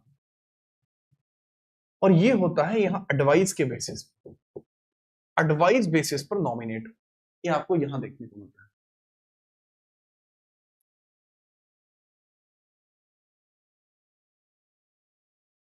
ठीक है सुमन कुशवाहा, ठीक है, आपको समझ में आ जाएगा, यहां ध्यान दे लीजिए, ठीक बात, ओके सर। यहां अगला अधिनियम देखने को मिलता है Morley Minto reform. This is the next act. आप लोगों की कमेंट बता रही हैं कि हाँ आप बिल्कुल तैयार हैं, ठीक है। चलो हाँ भाई साहब, ये क्लास यूट्यूब पे रोज चलती है और एप्लीकेशन पर देखो। पता है दिक्कत क्या हुई है मैं बताऊं? इस कंटेंट को देखने के बाद बच्चे का सबसे पहला क्वेश्चन यही होता है, क्या ये यूट्यूब पे भी चलेगा या बैच का? क्योंकि लोग बैच में ऐसा नहीं पढ़ा पाते हैं भाई, समझिए। दूसरा, जो इंडियन काउंसिल एक्ट है 1909, जिसको मॉर्ले मिंटो रिफॉर्म भी कहते हैं, this is Indian council act 1909, Indian council अधिनियम 1909, जिसको मॉर्ले मिंटो रिफॉर्म भी कहा जाता है। इसी को मॉर्ले मिंटो रिफॉर्म के तौर पर भी जानते हैं, मॉर्ले मिंटो रिफॉर्म के तौर पर भी जिसको जानते हैं। समझिएगा, मॉर्ले कौन था? भारत सचिव था। मॉर्ले कौन था? इंडिया सेक्रेटरी था, इंडिया सेक्रेटरी था, सेक्रेटरी था। और मिंटो कौन था? Minto was viceroy. मिंटो कौन था? मिंटो इस समय वाइसरॉय था, मिंटो वाइसरॉय था। 1909 एक्ट के मुख्य उद्देश्य है फूट डालो राज करो, divide and rule. Divide and rule पहला रूल था। इन्होंने 1905 के बंगाल विभाजन के बेसिस पर यह समझ लिया था कि यह जरूरी है। दूसरा, हिंदू और मुसलमानों के बीच गैप पैदा करना, और कांग्रेस के नरम दल और गरम दल के बीच फूट डालना, ताकि कांग्रेस भी इस चीज को समझे कि हम गलत कर रहे हैं। याद रखिएगा। अब यहीं पर आपका होता है कि यहीं पर आपकी शुरुआत होती है कि इसके माध्यम से क्या क्या किया गया। मैं बहुत ध्यानपूर्वक समझाता हूं कि इंडियन काउंसिल एक्ट के माध्यम से क्या हुआ। मैं इसी पेज पे समझा दूंगा। पहला, पृथक निर्वाचन मंडल की शुरुआत होती है। पृथक निर्वाचन मंडल, सेपरेट इलेक्टोरल शुरू होता है, निर्वाचक मंडल शुरू होता है। Separate electoral for Hindu and Muslims, separate electoral शुरू हो गया। सेपरेट इलेक्टोरल शुरू होता है। इलेक्टोरल मतलब हिंदुओं के लिए इलेक्टोरल अलग है, मुस्लिम्स के लिए इलेक्टोरल अलग है, कि मुस्लिम्स अलग लेवल पे रहेंगे और हिंदू अलग लेवल पे रहेंगे, यानी दोनों के लिए इलेक्टोरल अलग अलग बना दिया गया। इस तरीके से क्षेत्र बनाए गए कि भाई ऐसे क्षेत्र रहेंगे कि हिंदुओं के लिए अलग रहेंगे, मुस्लिम्स के लिए अलग रहेंगे, हिंदुओं के लिए अलग, मुस्लिम्स के लिए, ऐसे कह दिया। प्लस इसमें मुस्लिम्स को स्पेशल वोट राइट दिया गया। मुस्लिम के लिए क्या गया, मुस्लिम्स के लिए विशेष मताधिकार, एक मुस्लिम 2 वोट डाल सकता है, विशेष मताधिकार यहां पर दिए गए। विशेष मताधिकार यहां पर दिए गए कि भाई स्पेशल वोट राइट्स दिए जाते हैं मुस्लिम्स को, कि अब मुस्लिम्स जो होते हैं वो स्पेशली वोट राइट्स के बेसिस पर काम करें। राइट, जी हाँ। इसके अंतर्गत जो वायसरॉय परिषद में पहले भारतीय कौन जाते हैं? सर, वायसरॉय की परिषद में पहले इंडियन कौन जाते हैं? फर्स्ट इंडियन कौन जाते हैं? First Indian. सर, पहले इंडियन जो जाते हैं वो यहां से जाते हैं आपके सत्येंद्र प्रसाद सिन्हा। सत्येंद्र सिन्हा आपके जाते, सत्येंद्र प्रसाद सिन्हा। और हिंदू दल की तरफ से हिंदू कार्यकारी कौन जाते हैं, हिंदू नेता कौन जाते हैं? हिंदू जाते हैं केसी गुप्ता, और मुस्लिम जाते हैं सैयद हुसैन। मुस्लिम कौन जाते हैं? सैयद हुसैन। मुस्लिम जाते हैं परिषद में कौन? सैयद हुसैन। ये मैंने आपको समझाया। इसको मैं स्लाइड पे कैसे समझाऊंगा, ये मैंने यहां पे आपको समझाया।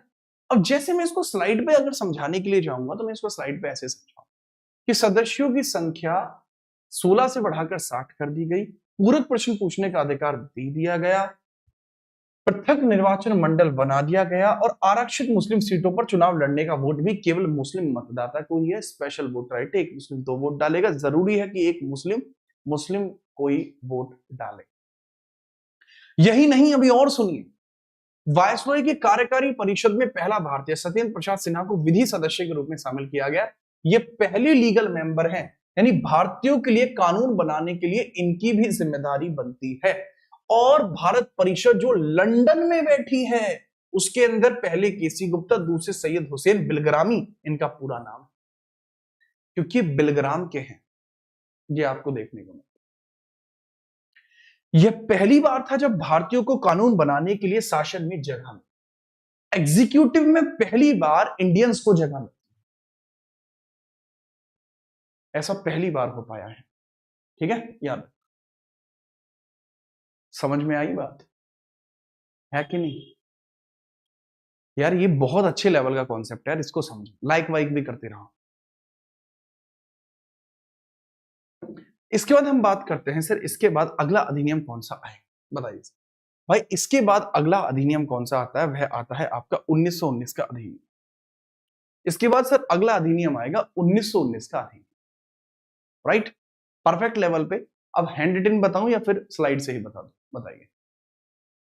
देखो, इसके बाद अगले अधिनियम को मैं समझाता हूं और बहुत बेहतरीन तरीके से समझा। अब इतना ज्यादा बचा भी नहीं है, इतना ज्यादा बचा भी नहीं है, इसके बाद क्वेश्चन ही क्वेश्चन। हाँ, तो इसको ऐसा करते हैं, मैं हाथ से ही समझा देता हूं क्योंकि इससे समझाने में तो समय लग जाएगा। ठीक है, इससे समझाने में टाइम लग जाएगा। बहुत ध्यान से समझाते हैं 1919 का अधिनियम क्यों आता है। ठीक है, अगर हम बात करते हैं यह एक्ट क्यों आता है, इसके पीछे का भी कारण है। एग्जैक्टली क्या हुआ था, तो जो द्वितीय विश्व युद्ध था, जो प्रथम विश्व युद्ध था, यह आपको यहां देखने को मिलता है। ठीक है, याद रखना, यहां पर आपको देखने को मिलता है world war first. World war first 1914 से आपका 18 के बीच में हुआ। इसका जो एंड होता है वो होता है ट्रीटी ऑफ वॉर्सलॉय से। इसका एंड किससे होता है? ट्रीटी ऑफ वॉर्सलॉय से एंड होता है। वॉर्सैलीज, इसको हिंदी में बोलते हैं वॉर्सलॉय, हिंदी में बोलते हैं इसको वॉर्सलॉय। तो वॉर्सलॉय संधि आपको यहां देखने को मिलती है, और वॉर्सलॉय संधि के बेसिस पर ही ये हो पाता है। इसी वॉर्सलॉय संधि का रिजल्ट होता है आपका क्या? सर, लीग ऑफ नेशन बनती है। लीग ऑफ नेशन जिसको बोलते हैं चिल्ड्रन ऑफ वॉर, इसको बोला जाता है। इसका ही काम है अंतरराष्ट्रीय शांति को स्थापित करना, अंतरराष्ट्रीय शांति को स्थापित करना। और ब्रिटेन और अमेरिका इसके फाउंडिंग मेंबर्स हैं। तो ब्रिटेन और अमेरिका के ऊपर एक बड़ा प्रेशर है कि वो पूरे विश्व के अंतर्गत शांति को स्थापित, और इसी वजह से क्योंकि अंतरराष्ट्रीय शांति लानी थी तो भारत में शांति के लिए 1919 का एक्ट लाया गया। तो भारत के अंदर क्या आता है, भारत में आपका भारत सरकार अधिनियम आया। भारत सरकार एक्ट आपको देखने को मिलता है। जो अधिनियम कौन सा था, 1919। इसी को बोला जाता है 1919 एक्ट, या प्यार से इसी को मॉन्टेग्यू-चेम्सफोर्ड एक्ट कहा जाता है। और मॉन्टेग्यू-चेम्सफोर्ड क्यों कहा जाता है वो भी समझिएगा, क्योंकि मेरीलाल इस समय मॉन्टेग्यू भारत राज्य सचिव था। ये भारत राज्य सचिव था, इस समय भारत राज्य सचिव था। और यहां जो चेम्सफोर्ड था इस समय वो कौन था, तो चेम्सफोर्ड इस समय आपको देखने को मिलता है, ये इस समय वाइसरॉय। अब इसको हम खत्म कर देंगे इस छोटे से पेज में। यार टेट नहीं पढ़ा था यार, मैं टेट नहीं पढ़ा था, टेट में पढ़ाता नहीं, ठीक है। कुछ टाइम बाद यूपीएससी स्टार्ट कर रहा हूं, पर टेट तो मैं नहीं पढ़ाता।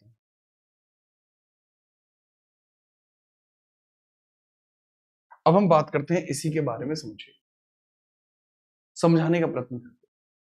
देखो भारत सरकार एक्ट जो आपको देखने को मिलता है, जिसको हम बोलते हैं भारत सरकार अधिनियम जो बोलते हैं, ठीक है, तो इसके बारे में हम बात करते हैं, वो देखिएगा। सर भारत सरकार अधिनियम जो 1919 एक्ट में आपको देखने को मिलता है, इसी के बेसिस पर हमें सब पता लगता है कि महिलाओं को वोटिंग राइट दिए गए, फीमेल्स को वोटिंग राइट दिए गए, फीमेल्स को वोट राइट दिया गया पहली बार, वोट राइट दिया गया पहली बार, वोट राइट्स महिलाओं को पहली बार दिए गए। तो महिलाओं को जो वोटिंग राइट्स पहली बार दिए जाते हैं, इसमें ये पॉइंट बन के आता है कि सर महिलाओं को वोटिंग राइट जो दिए गए हैं यह किस प्रकार से है विश्व में। ये केवल स्वर्णा महिला को है, ये केवल स्वर्णा फीमेल्स के लिए है। स्वर्णा, स्वर्णा फीमेल्स का मतलब क्या होता है, अपर क्लासेस के लिए है, केवल जो अपर क्लास की वुमेन है। शुरुआत में अपर क्लास की वुमेन के लिए था, 1921 में जाके सबके लिए कर दिया गया था। 1893 में पहली बार ये न्यूजीलैंड में मिलता है। 1893 में पहली बार आपका किसको मिला था, पहली बार न्यूजीलैंड में मिला है, पहली बार न्यूजीलैंड में मिला था, विश्व के लेवल पर न्यूजीलैंड में मिला था पहली बार। बात आई समझ में, बहुत बढ़िया।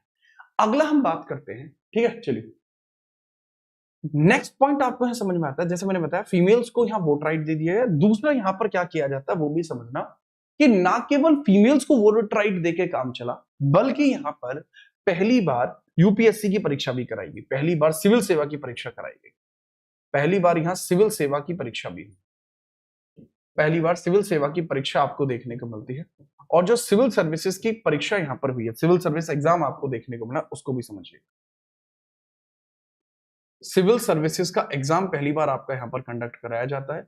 और ये जो सिविल सर्विसेज का एग्जाम है ना मेरे लाल, यहां पर आता हुआ एक सुपर चैट, ठीक है ऊपर निकल गया, जो कि एक बच्चा अभी भी मुझे पुराने प्लेटफॉर्म की तरफ से लव भेज रहा है क्या आपका बहुत बहुत आभार। छात्रों से तो मेरा हमेशा से अच्छा संबंध रहा है।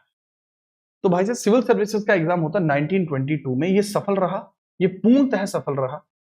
और इसके सफल रहने की वजह से आप समझना, इसी की वजह से 1923 में, इसी वजह से 1923 में ली कमीशन बनती है, ली कमीशन बना। और इसी ली कमीशन की 1924 में रिपोर्ट आती है, 1924 में इसकी रिपोर्ट आती है। और इसी रिपोर्ट के बेसिस पर 1926 में आपका पीएससी आयोग बना, पब्लिक सर्विस कमीशन आयोग आपका बनता है, यानी पीएससी डिपार्टमेंट आपका बनता है। याद रखेंगे इसके बारे में, ठीक बात। यहां पीएससी डिपार्टमेंट आपका बनता है। इसके पहले अध्यक्ष रॉसबर्गर थे। 1919 अधिनियम में और भी बातें हुई हैं, उसको भी हम समझते हैं कि 1919 अधिनियम में और क्या बातें आपको देखने को मिलती हैं।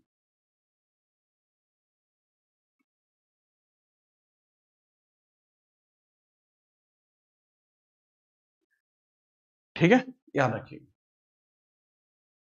बताएं।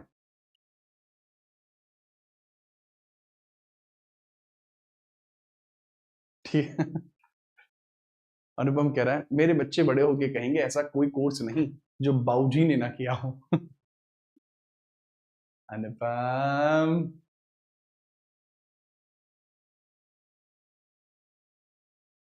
ठीक है, याद रखिएगा। हाँ ठीक है भाई। हाँ भाई, एएलपी में आईटीआई चाहिए होती है। इसके बाद हम समझते हैं, इसके बाद और भी चीजें हुई हैं, वो समझना कि सिर्फ प्रांतों में द्वैध शासन की शुरुआत हुई और द्विसदन शासन। प्रांतों में द्वैध शासन की शुरुआत हुई, प्रांतों में द्वैध शासन की शुरुआत हुई, द्वैध शासन की शुरुआत आपको देखने को मिलती है प्रांतों में द्वैध शासन की शुरुआत, यानी इनिशिएशन होती है प्रांतों के अंदर द्वैध शासन की। प्रोविंसेस के अंदर डायआर्की, प्रोविंसेस में डायआर्की की शुरुआत होती है, प्रोविंसेस में डायआर्की की शुरुआत होती है, डायआर्की की शुरुआत होती है कि डायआर्की शुरू हो गई है। दूसरा अगर हम बात करते हैं, वो अगली चीज आपको देखने को मिलती है यहीं पर कि सर जी, प्रांतों में ना केवल द्वैध शासन की शुरुआत होती है बल्कि द्विध सदन शासन की भी शुरुआत हुई, द्विसदन शासन की शुरुआत भी देखने को मिलती है, जिसको बोलते हैं बाइकैमलरिज्म आपको देखने को मिलता है। बाइकैमलरिज्म, कैमलरिज्म भी आपको यहां देखने को मिलता है, बाइकैमलरिज्म भी देखने को मिलता है, जिसको हम बोलते हैं द्विसदन शासन। ठीक है, चलिए बहुत बेहतरीन जो बाइकैमलरिज्म आपको देखने को मिलता है, बाइकैमलरिज्म, इसको हम समझते हैं। सर यहां पर दो द्विसदन आपके क्रिएट होते हैं, एक होता है राज्य परिषद जो आज की डेट में राज्यसभा है, एक स्टेट काउंसिल ऑफ स्टेट होता है जो आज की डेट में राज्यसभा है, काउंसिल ऑफ स्टेट क्रिएट होता है, और एक क्रिएट होता है मेरे लाल यहां पर आपका विधान परिषद, जिसको लेजिस्लेटिव काउंसिल बोलते हैं, विधान परिषद होता है जिसको हम बोलते हैं लेजिस्लेटिव काउंसिल। ये दो चीजें यहां पर बनती हैं। तो बताओ इसमें मेंबर्स कितने हैं? एग्जामिनर पूछ सकता है कि इसका मेंबर्स कितने हैं और इसके अंतर्गत पर्सन्स कितने हैं, ठीक है, या इसका टेन्योर कितना है पूछा जा सकता है। तो भाई जो काउंसिल ऑफ स्टेट है इसके अंदर 60 सदस्य हैं, 34 और 26 ये लेवल आपका बन सकता है। 34 यहां पे हैं स्टेट मेंबर्स हैं, मतलब जो ऐसे लोग हैं जो इलेक्ट होके आते हैं, 26 मेंबर्स यहां पर ऐसे हैं जो इलेक्ट होकर तो नहीं आते, बट 26 मेंबर्स ऐसे हैं जो यहां पर आते हैं चयनित होकर, नॉमिनेट होकर आते हैं, और इसका कार्यकाल है 5 ईयर्स, ये 5 वर्ष के कार्यकाल के लिए होती है, और यही अपर हाउस है। इसके अंतर्गत मैं बात करता हूं, इसमें 145 मेंबर्स हैं, 104 मेंबर्स तो आते हैं चुनाव के माध्यम से, और 41 मेंबर जो आते हैं वो आपके नॉमिनेशन की बेसिस पर आते हैं, नॉमिनेट के बेस पर आते हैं, और इसका कार्यकाल कितना है? 3 ईयर्स का है कार्यकाल, इसका 3 ईयर्स का देखने को मिलता है। बताइए कार्यकाल क्या है इसका? 3 ईयर्स का आपको देखने को मिलता है। ठीक है, चलो अद्भुत बातें हैं, बहुत बेहतरीन। इसी के कार्यकाल की वजह से, और इसके अंदर अधिक भारतीय शामिल थे, राइट, इसमें अधिक भारतीय भी तो शामिल थे। तो इस चीज को आप ऐसे याद रखेंगे कि जो विधान परिषद है, जो लेजिस्लेटिव काउंसिल आपको देखने को मिलती है, विधान परिषद के अंतर्गत सदस्य ज्यादा है। ये कमाल की बात आप ये समझ लीजिए कि ना केवल इसमें विधान परिषद के सदस्य ज्यादा हैं, बल्कि हम ये भी यहाँ पे चलेंगे कि सर इसका जो गठन होता है वो दिसंबर 1919 में होता है, दिसंबर 1919 में होता है। इसके जो अध्यक्ष है पहले, इसके जो अध्यक्ष है पहले, वो पहले अध्यक्ष कौन है? अध्यक्ष से पहले वो कौन है? सर इसके जो पहले अध्यक्ष आपको देखने को मिलते हैं वो है फ्रेडरिक, आपके फ्रेडरिक है, और फ्रेडरिक व्हाइट है, और पहले भारतीय अध्यक्ष है इसके विट्ठल भाई पटेल। पहले भारतीय कौन है इसके अंदर अध्यक्ष? पहले भारतीय अध्यक्ष कौन है? पहले भारतीय अध्यक्ष कौन है? फ्रेडरिक व्हाइट है। फ्रेडरिक व्हाइट के साथ जो पहले भारतीय अध्यक्ष है वो कौन देखने को मिलते हैं? सर विट्ठल भाई पटेल, विट्ठल पटेल आपको देखने को मिल जाएंगे, विट्ठल भाई पटेल आपको देखने को मिल जाएंगे। कोई दिक्कत है? नहीं सर, बेहतरीन, ये विट्ठल भाई पटेल आपको देखने को मिल, विट्ठल पटेल। ठीक है, ये बात आप समझ पाए। अच्छा, यहीं पर विषयों को दो भागों में भी बांटा गया था। सर यहाँ कानून बनाने के विषय दो भागों में बांट दिए गए, कानून बनाने के विषय, कानून निर्माण के विषय दो भागों में बांट दिए गए थे। कानून निर्माण जो विषय थे, टॉपिक्स थे, वो दो भागों में बांट दिए गए, एक रिजर्व और एक ट्रांसफर। एक रिजर्व बेसिस पर, एक ट्रांसफर बेसिस पर बांट दिए गए थे। जो रिजर्व बेसिस पर थे, ठीक है, और कुछ ट्रांसफर बेसिस पर थे। रिजर्व का मतलब है आरक्षित विषय थे कुछ, और ट्रांसफर का मतलब है कि कुछ आरक्षित विषय ना होकर हस्तांतरित विषय थे, हस्तांतरित विषय थे। इंपोर्टेंट जितने भी थे वो यहीं पर थे। और जो ऐसे ही थे वो ट्रांसफर थे। ट्रांसफर पे ये भी काम कर सकते, ठीक है, बात आई समझ? जी हाँ सर, समझ में आई। तो उसको बताइए फिर। इस चीज को ही हम यहां पर समझते हैं, इसको भी थोड़ा समझते चलेंगे कि चीजें में आपका विभाजन हुआ है। बट यहां पर आप समझना, इंडियंस ने इसको भी नहीं माना, क्योंकि इसमें भी इंडियंस की भूमिका क्लियर नहीं है। यहां प्रत्यक्ष चुनाव की शुरुआत तो हो गई थी, मतलब समझना, यहां डायरेक्ट इलेक्शन की स्टार्टिंग हो जाती है, बट इंडियंस को प्रशासन में स्थान नहीं मिला। यहां डायरेक्ट इलेक्शन स्टार्ट हो चुका था, प्रारंभ हो चुका था, बट भारतीयों को प्रशासन में जगह नहीं मिल रही थी। डायरेक्ट इलेक्शन स्टार्ट हो गया, बट इंडियंस को इसके अंतर्गत प्रशासन में जगह ही नहीं मिल रही थी।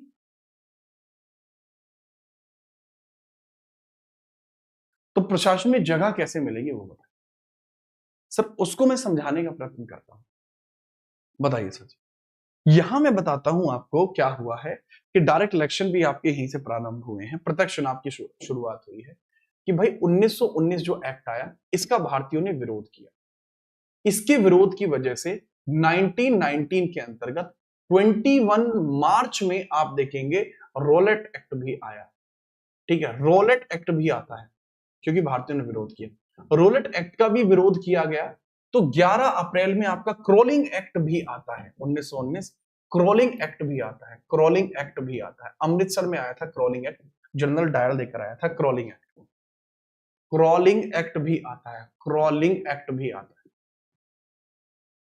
फिर क्रॉलिंग एक्ट जब आता है तो इसका भी विरोध किया भारतीयों ने, और यहां पर आप देखते हैं 13 अप्रैल 1919, जिसका अंतर्गत आप देखते हैं जलियांवाला बाग हत्याकांड।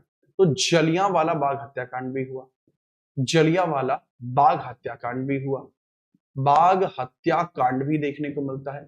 और इसके बाद क्या होता है सर, जलियांवाले बाग हत्याकांड के बाद, सिर्फ इसके बाद आपकी दो समिति बनती है। एक तो बनती है हंटर समिति, जो इसकी जांच करेगी, इसकी जांच के लिए बनी है, और एक मदन मोहन समिति भी बनेगी, एक मदन मोहन समिति भी बनेगी।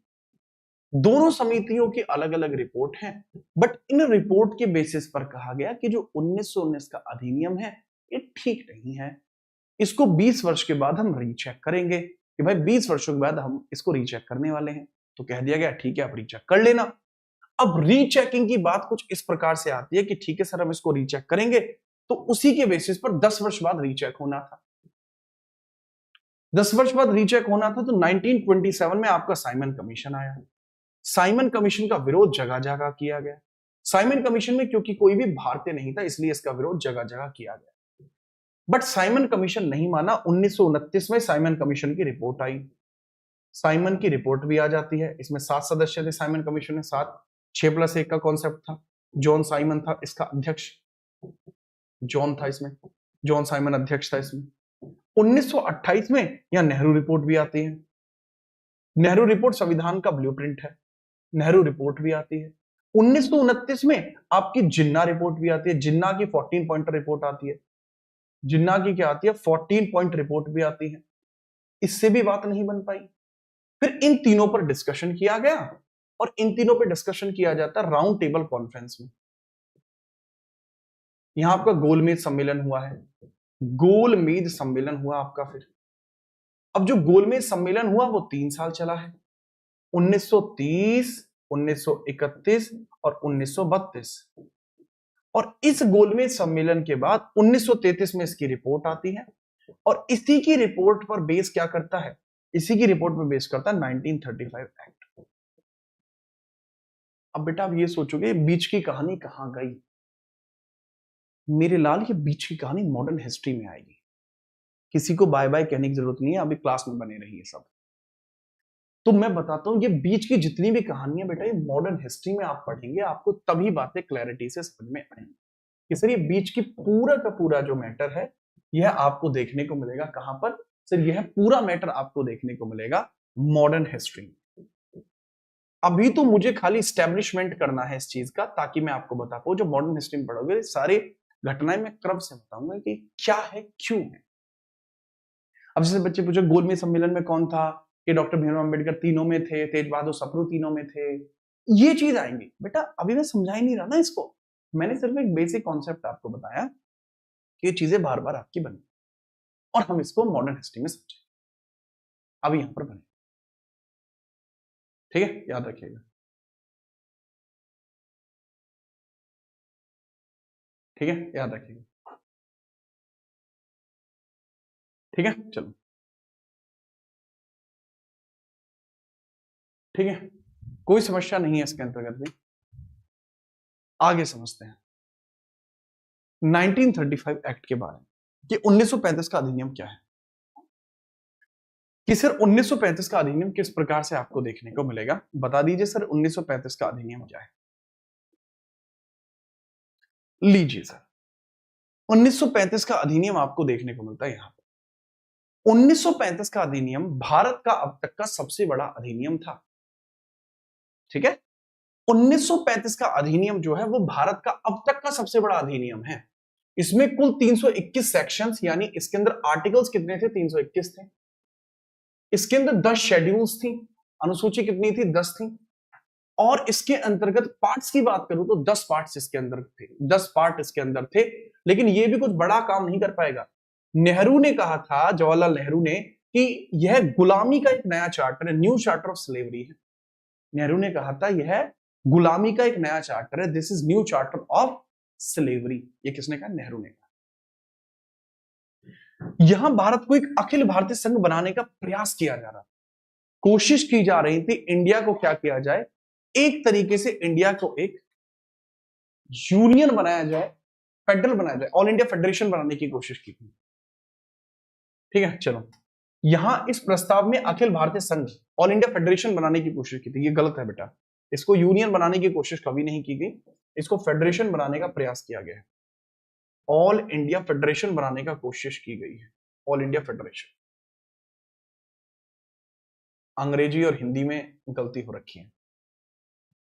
इंडिया को एक ऑल इंडिया फेडरेशन बनाने की कोशिश की गई। क्या प्रयास किया गया, प्रयास किया गया ऑल इंडिया फेडरेशन, फेडरेशन बनाने का प्रयास किया गया है। तो क्या कोशिश की गई है, ऑल इंडिया फेडरेशन बनाने की कोशिश की गई। 11 ब्रिटिश प्रांत हैं, 6 कमिश्नरी क्षेत्र और 500 से अधिक देसी रियासतें, इनको शामिल रखा जाएगा। ब्रिटिश प्रांत और कमिश्नरी क्षेत्र के लिए जुड़ना अनिवार्य है, लेकिन देसी रियासतें स्वैच्छिक है। इसको लेकर नेहरू की और जिन्ना की मारपीट भी हुई थी।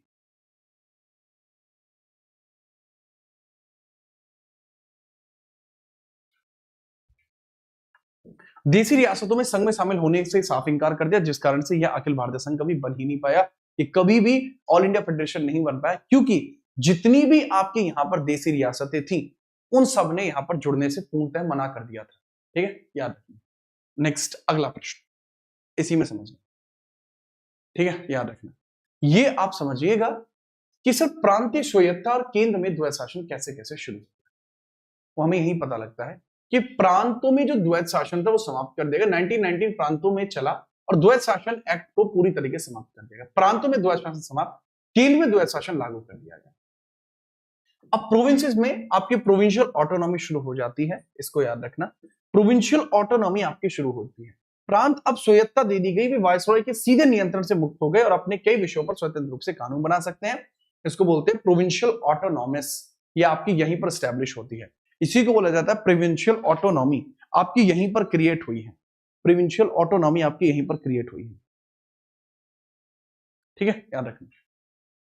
क्या क्रिएट हुई है यहाँ पे, प्रोविंशियल ऑटोनॉमी आपकी यहीं पर क्रिएट होती है, याद रखना।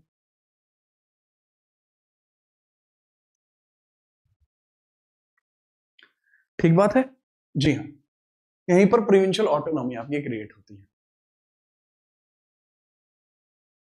बहुत बढ़िया। निशांत नाम से भी एक बच्चा क्लास में आया हुआ है।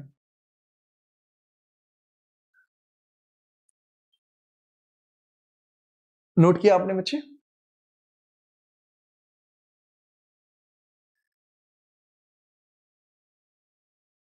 आगे हम बात करें, अभी तो बातें आगे बढ़ेंगी भाई साहब, अभी तो समय ही क्या हुआ है, अभी तो पार्टी शुरू हुई है। इसको अगर आप यहां पर समझ पाए देन हम आगे बढ़ते हैं, आगे और देखते हैं। ठीक है, देखो नेक्स्ट ये डायरकी भी खत्म होती है और यहीं पर आप समझना कि सर यहां पर कुछ चीजें बनी हैं। यहां पहली बार शक्तियों का विभाजन हुआ, पहली बार शक्तियों का विभाजन होता है। अब उसको देखिएगा, कि सर 1935 एक्ट में पहली बार पावर डिवीजन देखने को मिलता है, और ये पावर डिवीजन 3 बेसिस पर था, संघ सूची, प्रांत सूची और संवर्ती सूची, 3 बेसिस पर है।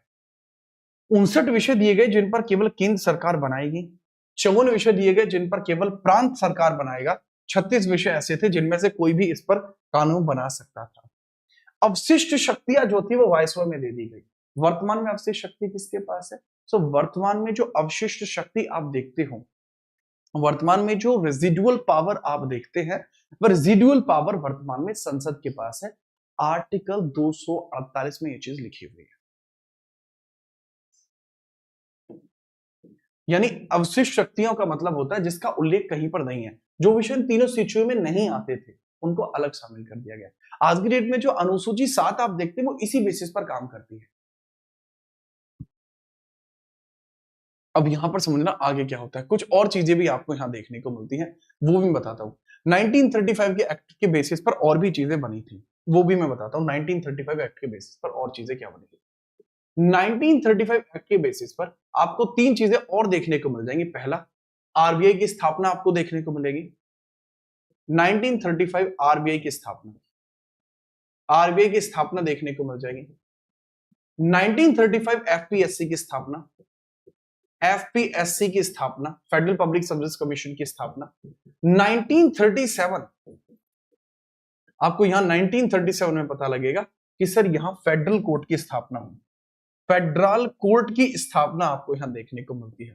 फेडरल कोर्ट की स्थापना आपको यहां देखने को मिलती है, जिसको संघीय न्यायालय कहा गया। बात है समझ?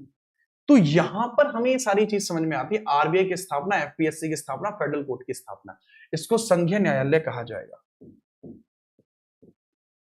न्यायालय इसको कहा जाएगा, इसी को संघीय न्यायालय कहा जाएगा। इसको हम समझते हैं किस तरीके से आपको समझना होगा,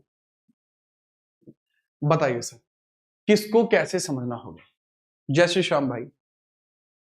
तो आरबीआई की स्टैब्लिशमेंट यहां से होती है, एफपीएससी की स्टैब्लिशमेंट यहां से होती है, फेडरल कोर्ट की स्टैब्लिशमेंट यहां से होती है 35, 35 और 37 में। इसके लिए आरबीआई का एक्ट आपको देखने को मिलता है। आरबीआई का एक्ट है 1934। अगर आपको ना पता हो तो मैं बता दूं, आरबीआई का एक्ट आज भी 1934 ही काम करता है। ये जो एफपीएससी यही 1950 में जाके यूपीएससी बन गया। इसी के अंतर्गत फेडरल कोर्ट बनता है। इसके अंदर 2+1 जज का कॉन्सेप्ट था, और ये जो जज हैं, इसी के जज का नाम मॉरिस गवेयर था। यही मॉरिस गवेयर नाम का जज है। आगे चलकर यही फेडरल कोर्ट 28 तारीख में 28 जनवरी 1950 में सुप्रीम कोर्ट बन गया। यही आगे चल के आपका सुप्रीम कोर्ट बन जाता है। 1937 में ही आपका म्यांमार भी भारत से अलग हो गया। म्यांमार भारत से अलग होता है। म्यांमार भारत से अलग हुआ। पहले म्यांमार भारत का ही हिस्सा था। Myanmar separated from India. Britishers कहते हैं कि म्यांमार को संभालना ऐसा है जैसे मानो कि एक टम्पू है जिसके अंतर्गत हमने एक टायर को बर्स्ट कर दिया है, तो ये ऐसा है। आरबीआई का हेडक्वार्टर पहले कोलकाता में रखा गया था। इसका जो हेडक्वार्टर है वो पहले कोलकाता में रखा गया, और वह कोलकाता में रहा है 1935 से 37 तक। उसके बाद यह मुंबई में आ गया है। 1937 से लेकर वर्तमान तक यह बॉम्बे में देखने को मिलता है, जिसको वर्तमान में मुंबई कहते हैं। इसके पहले गवर्नर ओसबॉर्न स्मिथ थे, और भारत के पहले गवर्नर जो आरबीआई में बैठते हैं 1943 से 49 के बीच में, जिनका नाम सीडी देशमुख था। भारत में पहला आम चुनाव भी यहीं पर होता है। भारत का पहला आम चुनाव, भारत में पहला आम चुनाव, पहला आम चुनाव भी आपको यहीं देखने को मिलेगा। भारत में पहला आम चुनाव भी आपको यहीं देखने को मिलेगा। फर्स्ट जनरल इलेक्शन आपको यहीं देखने को मिलेगा। फर्स्ट जनरल इलेक्शन आपको यहीं देखने को मिल जाएगा। फर्स्ट जनरल इलेक्शन आपको यहीं देखने को मिल जाएगा। पहला आम चुनाव, जनरल इलेक्शन यहीं देखने को मिलेगा। तो हम बात करते हैं पहला आम चुनाव जो आपको यहां देखने को मिलता है, इसके बाद पहले आम चुनाव के बारे में चर्चा करते हैं। पहले आम चुनाव को देख लीजिए। ये रहा पहला आम चुनाव। यहां पर समझिएगा, ये पहला आम चुनाव है जो बहुत बड़े लेवल पर देखने को मिला है। ठीक बात।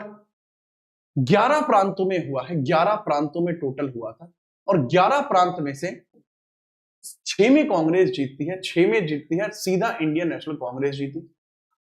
2 के अंदर जो कांग्रेस है, 2 के अंदर कांग्रेस का हिसाब किताब ऐसा बनता है, 2 में कांग्रेस अलायंस आता है, और 3 में आती है अदर पार्टी, 3 में आती है अदर पार्टीज आती है। ठीक है, याद रखना। बिहार, उड़ीसा, मद्रास, मद्रास के बाद मुंबई, मद्रास के बाद क्या देखने को मिलता है, मुंबई आती है, यूपी और एमपी। यहां आती है मुंबई, जो बॉम्बे था उस समय, बॉम्बे, बॉम्बे आपको यहां देखने को मिलता है, और बॉम्बे के बाद आपको देखने को मिलता है यहां पर बॉम्बे आया, तो यहां सीधी कांग्रेस आती है, संयुक्त प्रांत, मध्य प्रांत। इसके बाद अलायंस इसके 2 जगह बना है, अलायंस का मतलब होता है गठबंधन, इसके 2 जगह बने हैं गठबंधन। गठबंधन कहां कहां पे, असम में और उत्तरी सीमा प्रांत में। एक तो बनता असम में और एक बनता उत्तरी सीमा प्रांत, उत्तरी सीमा प्रांत, नॉर्थ बाउंड्री स्टेट, सीमा प्रांत, जो आज के डेट में हरियाणा का हिस्सा है वो वाला, तो हरियाणा, पंजाब, वेस्टर्न यूपी का हिस्सा है वहां। 3 में अदर पार्टीज जो बनती है वो कहां कहां बनी है, बंगाल में प्रजा कृषक पार्टी बनी, सिंध में मुस्लिम लीग बनी, और पंजाब में यूनियनिस्ट पार्टी बनती है, पंजाब में यूनियनिस्ट पार्टी बनती है। तो याद रखना, बंगाल में बनती है प्रजा कृषक, प्रजा कृषक बनी, सिंध के अंदर मुस्लिम लीग बनी, और पंजाब में बनती है यूनियनिस्ट पार्टी। ये इस तरीके से थोड़ा हिसाब किताब है। ठीक है, चलिए सर, जो नंबर आपने दिया उस पर इनकमिंग नहीं है, मैंने बताया था व्हाट्सएप करना है आपको, खाली राजेंद्र शर्मा आपको व्हाट्सएप करना है। ठीक है, याद रखना। इसके बाद यहां क्या क्या दिक्कतें आती है वो और समझते हैं। देखो, यहीं से मैं समझाने की शुरुआत करूंगा कि क्या चीज आपको देखने को मिलता है, यहीं से मैं आपको समझाने का प्रयत्न करता हूं। कांग्रेस की स्थापना, कांग्रेस के द्वारा इस्तीफा दिया जाता है, कांग्रेस अपनी मेजर जगह से इस्तीफा दे देती है। कैसे दे देती है, सी फजलुल हक, सिकंदर हजा और अल्लाह बख्श खान, करेक्ट है, ये यहाँ के सीएम्स थे। इस्तीफा आता है, रेजिग्नेशन कैसे कैसे आता है। 1937 से सरकारों का इस्तीफा अल्पकालीन, ये केवल 28 महीने ही चली। 1939 में द्वितीय विश्व युद्ध शुरू होने पर तत्कालीन वायसरॉय लिलिथगो ने बिना भारतीयों से पूछे घोषणा कर दी कि भारत युद्ध में ब्रिटेन के साथ है। लिलिथगो की मनाही के विरोध में कांग्रेस सरकारों ने इस्तीफा दे दिया। ये आपका लिबरेशन डे मनाते हैं 22 दिसंबर 1939 में, क्योंकि ये इस्तीफा इन्होंने 22 दिसंबर 1939 में दिया था।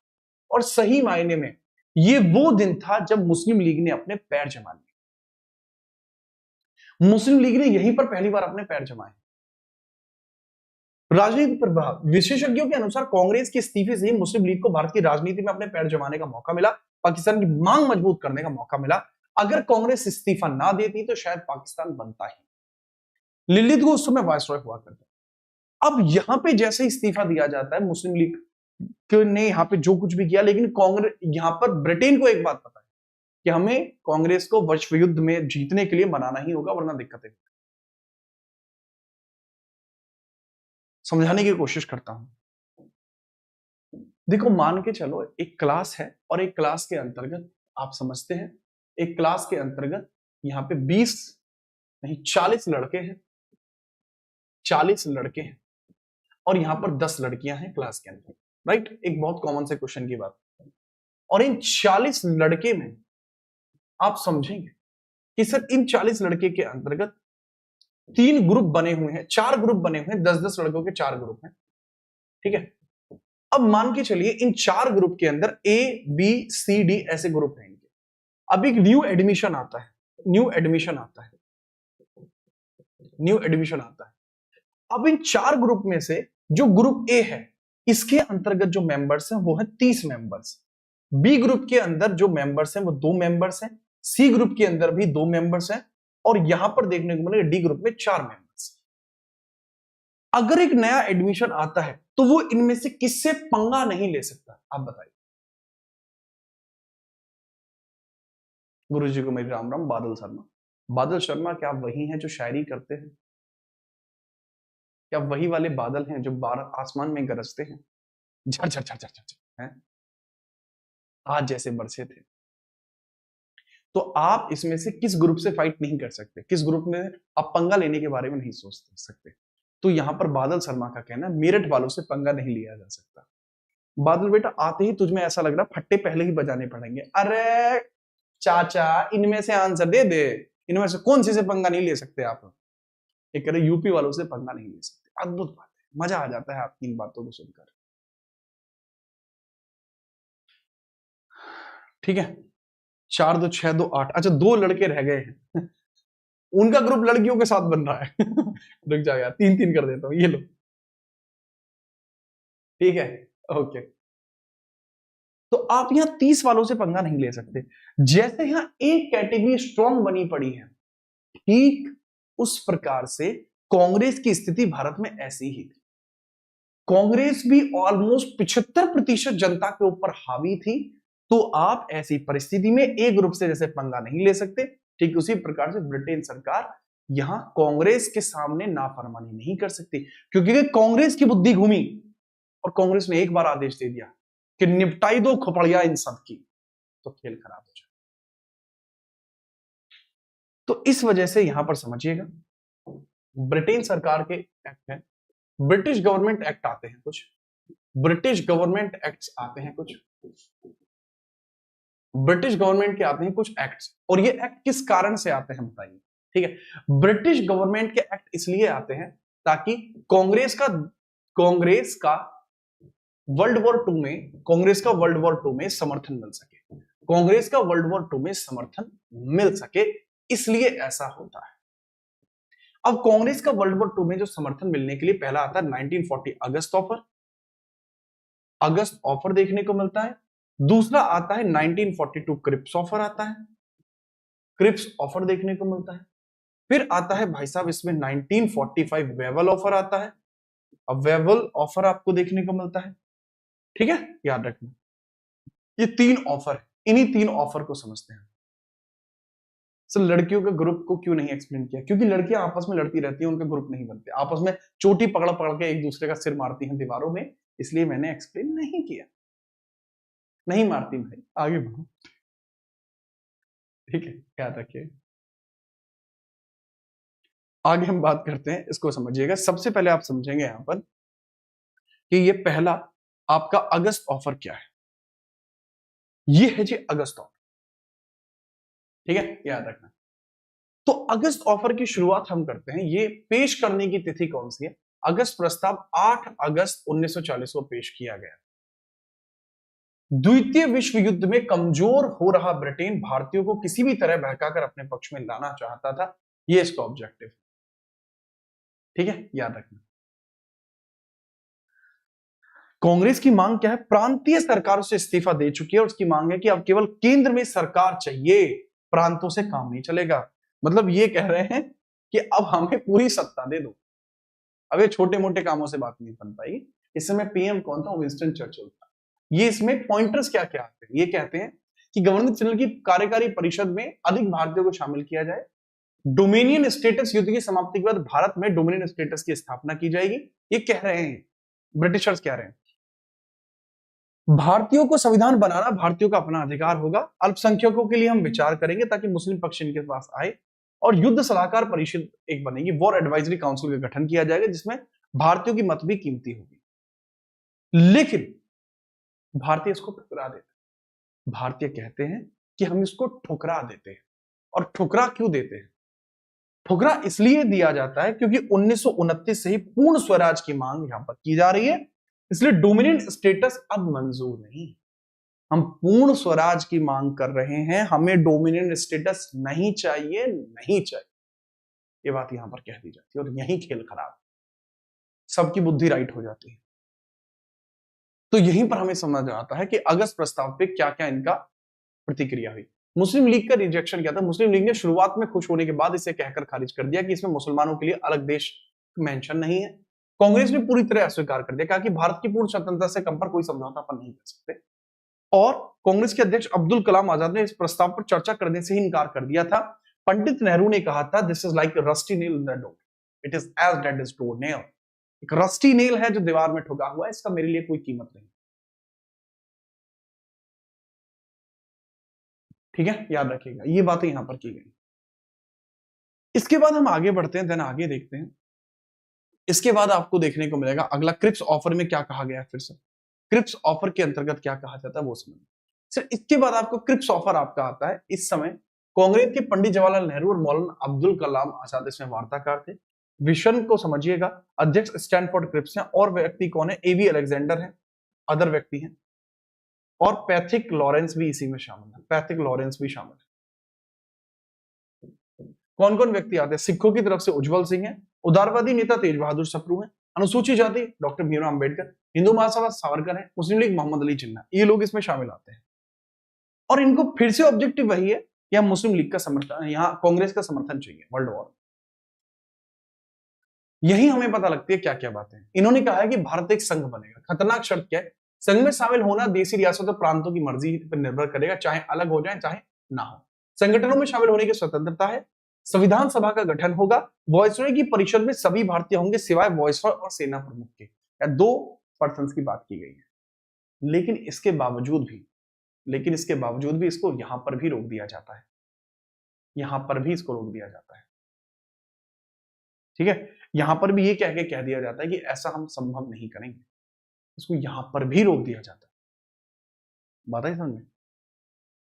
इसको भी रिजेक्ट कर दिया जाता है। सुभाष चंद्र बोस ने कहा था कि ये भारतीयों को बहकाने के लिए रोटी का टुकड़ा डालने आ रहे हैं। गांधी जी ने कहा था टूटे हुए बैंक का उत्तर दिनांकित चेक है, पोस्ट डेटेड चेक अपॉन ए क्रैश बैंक, इसमें कहा था। देखो इन्होंने, गांधी जी ने कहा था this is post dated cheque, ये अपॉन ए क्रैश बैंक जैसी संज्ञा इन्होंने नहीं दी। इन्होंने कहा था कि यह उत्तर दिनांक चेक है। इन्होंने केवल यही कहा था कि यह उत्तर दिनांक चेक है जिसका बैंक दिवालिया होने वाला है, ये नेहरू ने। सीतारमण ने कहा था अगस्त प्रस्ताव का परिवर्तित संस्करण मात्र है, इसमें कुछ नहीं है, अगस्त प्रस्ताव का ही एक डिफाइंड रूप है। पट्टाभी सीतारमण गांधी जी का पैट चेला है। परिणाम 11 अप्रैल 1942 को क्रिप्स मिशन विफल होकर वापस लौटे, बात नहीं बन पाई। वहां जो स्थिति थी वहां और बेकार स्थिति हो गई। वहां एडोल्फ हिटलर ने खुद को गोली मार ली। ये इसको तो पोस्ट डेटेड चेक कह दिया गया, लेकिन वहां एडोल्फ हिटलर ने खुद को गोली मारी। और फिर हमें देखने को मिलता है वेवल प्लान। वेवल प्लान क्यों आता है वो भी मैं समझाने की कोशिश करता हूं, समझिए। वेवल प्लान क्यों आता है उसको भी मैं समझाने की कोशिश करता हूं, वो समझिएगा। 1945 में आता है आपका वेवल प्लान। वेवल प्लान आपको देखने को मिलता है। वेवल प्लान इसलिए आता है क्योंकि इंडिया नहीं चाहती थी। देखो यहां पर आप समझेंगे 30 अप्रैल को हिटलर ने खुद को गोली मार दी। 1945 हिटलर ने खुद को शूट कर दिया।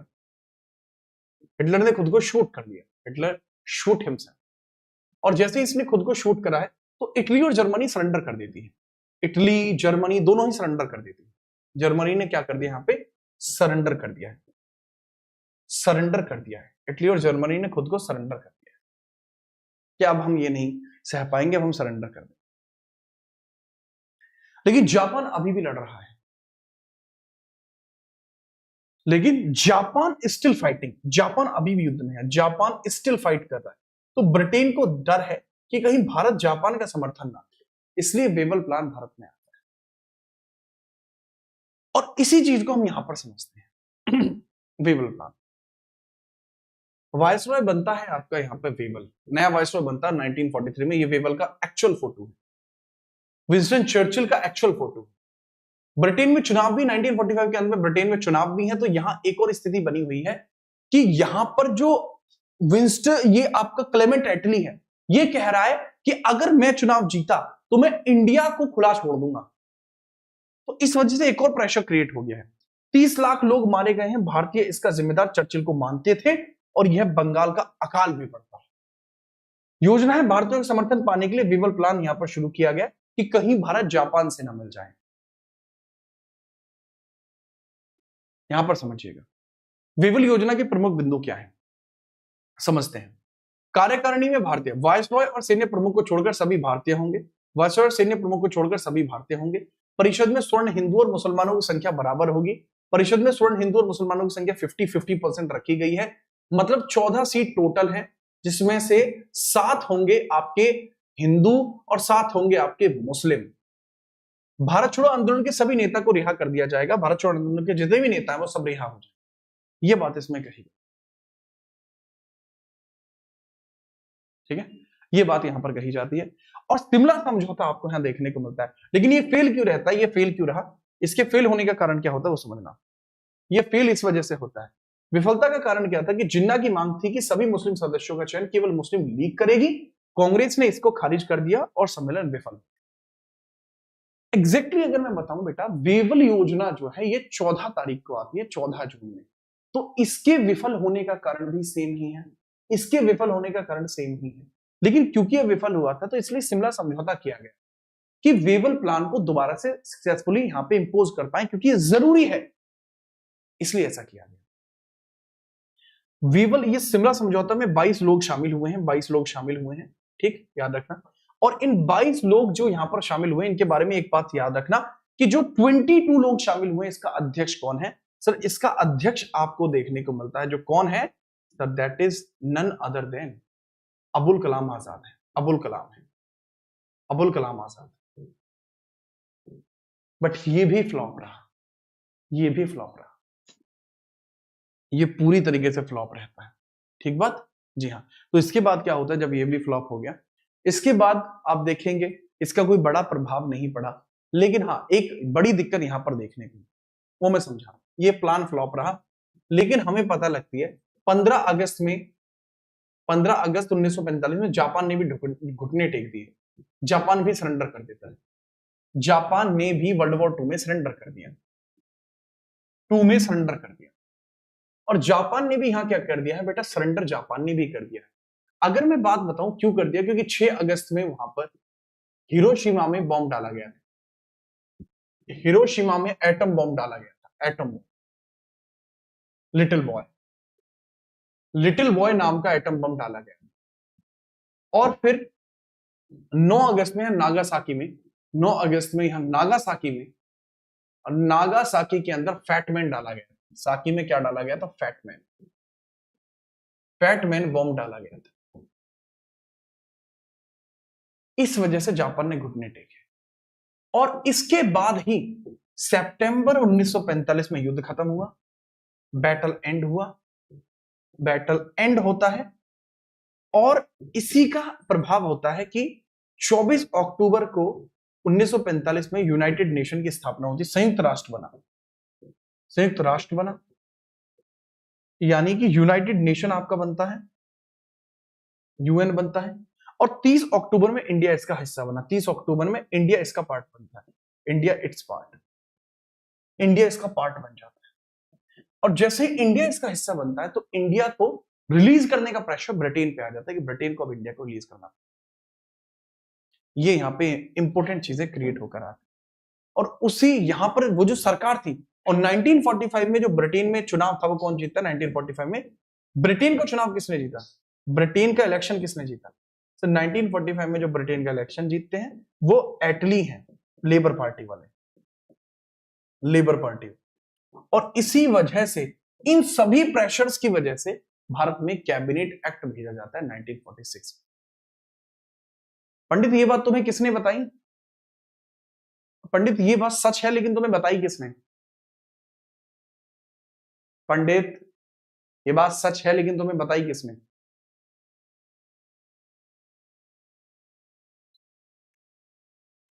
पंडित भाई, I know this is true thing, but आपको ये बताई किसने है,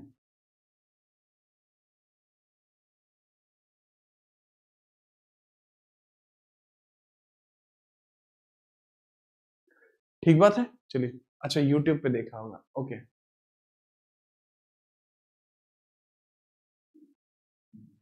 कौन से वाले पे भाई, ठीक बात है। ये चीजें आपको यहां देखने को मिलती हैं, ये कुछ इस प्रकार से आपको आता है। अमित पांडे बहुत बढ़िया। तो यहाँ पे भाई साहब यहां बनता है 1946 का कैबिनेट एक्ट, और 1946 के कैबिनेट एक्ट के अंदर ही आप देखेंगे कि पहली बार संविधान सभा बनी, यहीं पर संविधान सभा बनेगी, और यही बनेगी अंतरिम सरकार, और यही बनेगी इंटरिम गवर्नमेंट। लेकिन इंटरिम गवर्नमेंट जो बनती है वो यहां नहीं बनती, इंटरिम गवर्नमेंट को बनाएंगे हम कल। अब करते हैं क्वेश्चन जो अब तक हमने पढ़ा है, अब यहां पे हम क्वेश्चंस करते हैं, ठीक है। अब हम करते हैं क्वेश्चंस, हमारे टेलीग्राम में टेक्स्ट भी डाल दिया गया है कि अब आपके क्वेश्चंस ताबड़तोड़ शुरू हो रहा है। बेटा कैबिनेट एक्ट क्योंकि संविधान सभा का हिस्सा है तो इसको मैं नए तरीके से पढ़ा रहा हूं, तो इसको हम कल पढ़ेंगे कैबिनेट को। अब हम क्वेश्चंस को करते हैं,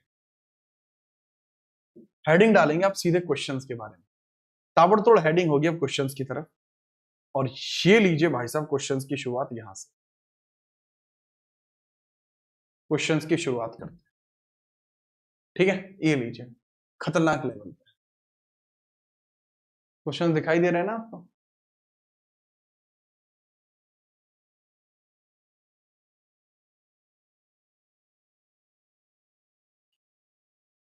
ठीक है, अच्छा यहां पे मैं आपको एक छोटी सी बात और बताना चाहूंगा, कितने ऐसे आप किस किस एग्जाम के लिए तैयारी कर रहे हैं वो थोड़ा बता दीजिए। बेटा मंथली करंट अफेयर आपका 1 अप्रैल से शुरू होगा। देखो अगर मैं आपको बताऊं, एक बहुत ही इंपॉर्टेंट सी बात है, ठीक है, बहुत ही ज्यादा इंपॉर्टेंट सी बात है, इसलिए बता रहा हूं मैं आपको। लाइव के सेक्शन में पहले तो यार आप क्लास को लाइक भी कर दीजिए, ठीक है, क्लास को लाइक करना यार इतना तो बनता है, इतना तो आप भी समझते हैं कि क्लास को लाइक करना कितना जरूरी है। आप ना करें वो बात अलग है, पर क्लास को लाइक करना जरूरी, राइट। चलो हम बात करते हैं। सितंबर में युद्ध खत्म हुआ था, 9 अगस्त को युद्ध खत्म नहीं हुआ, 15 अगस्त में तो डिक्लेयर ही हुआ है। अनुपम समझ जाओ कौन टेक्स्ट कर सकता है मेरे टेलीग्राम पे।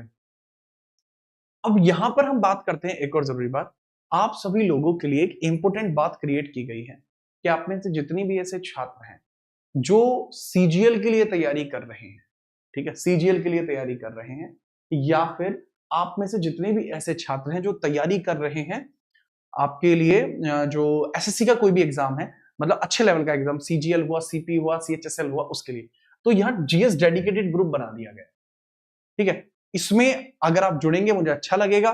सीजीएल 2026 के लिए ग्रुप आपका क्रिएट हुआ है, तो इसको आप ज्वाइन कर लीजिएगा व्यू एंड व्हाट्सएप कर। इस चीज के लिए हमने क्या काम किया है, इस चीज के लिए हमने अलग से कस्टमर सपोर्ट नंबर भी दिया है कि अगर इस वाले मसले में कोई दिक्कत आपको आती है तो आप कस्टमर सपोर्ट नंबर पे कॉल करके भी जानकारी दे सकते हैं अगर आपको कोई समस्या आ रही है, ठीक है। चलो क्या रखना, एक बच्चा कह रहा है पर सर पर आप तो प्रमोशन नहीं करते। प्रमोशन बेटा किस चीज का, पैसे थोड़ी मांग रहा हूं इसमें तुमसे, मत कर भाई, खुल के खेल, ठीक है। कोई दिक्कत, मतलब इतनी सी भी दिक्कत नहीं है मेरे लाल, इतनी सी भी। क्वेश्चंस की हम बात करते हैं, हम क्वेश्चंस की बात करते हैं, आपके सामने क्वेश्चंस आते हैं, ये लीजिए क्वेश्चंस। मंथली करंट अफेयर 1 अप्रैल से शुरू हो रहा है, मैं बता चुका हूं,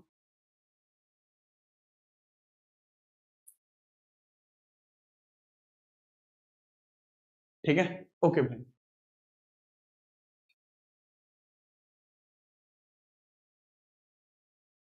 ठीक है भाई, लगा दे भाई, ले फिर।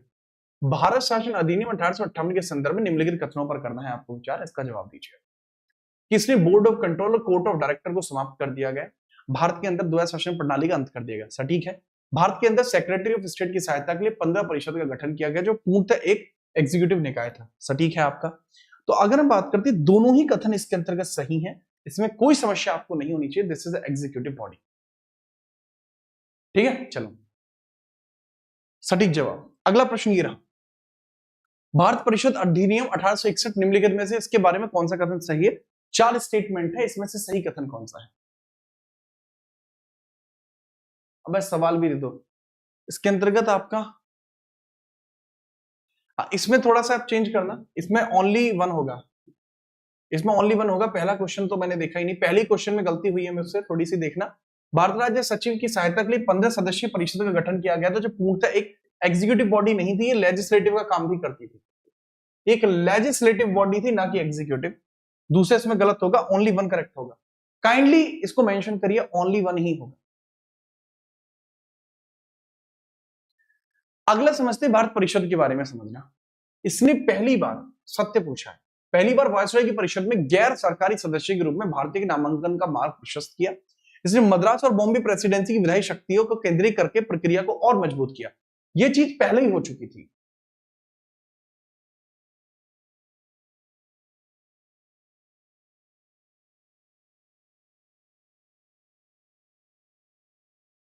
करते हैं, ये काम पहले ही हो चुका था। वायसराय की आपातकाल के दौरान बिना परिषद की सहमति के अध्यादेश जारी करने की शक्ति केवल बेटा ये 1 वर्ष नहीं करी थी, ये 6 माह कर दी गई थी, 6 माह करी गई है ऑर्डिनेंस पावर। इसमें बजट पर चर्चा करने और कार्यपालिका पे अधिकार कर दिया गया। सिर्फ ये काम किया गया था 1892 में। यहां होगा ए सही, केवल ए स्टेटमेंट ही सही होगा।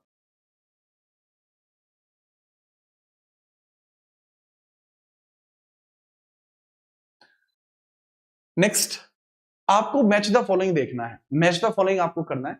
कुछ सवाल है, इनको मैच द फॉलोइंग में कर लीजिए। मैच द फॉलोइंग में जैसे प्रांतों में द्वैत शासन का अंत कर दिया गया, जो डायरकी थी प्रांतों में खत्म कर दी गई। कब किया गया था?